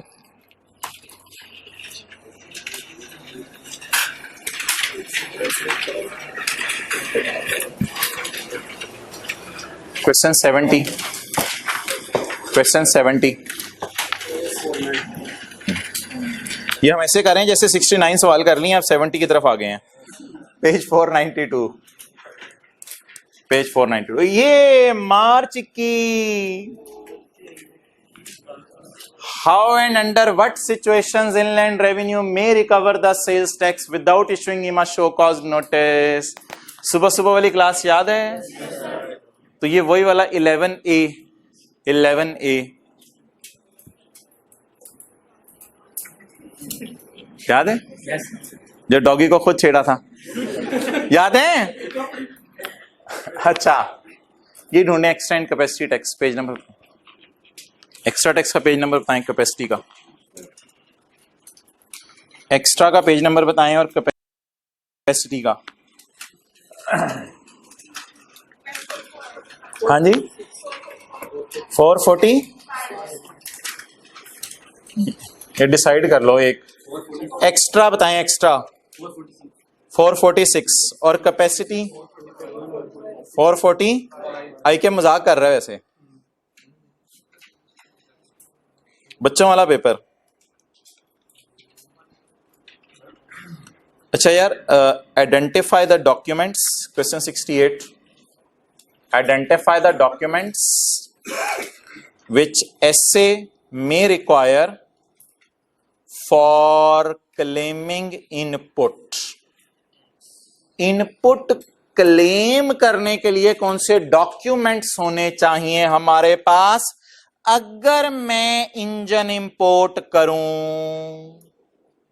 Good declaration, good declaration. जाके खोलें पेज 449, जाएं जाएं जाएं, पेज 449 जी। इनपुट माइनस करने के लिए कौन सा डॉक्यूमेंट होल्ड करूं? Good declaration. और अगर मैंने नीलामी में चीजें खरीद ली, ट्रेजरी चालान। आपको कैसे पता चला कि ये वाला सेक्शन है?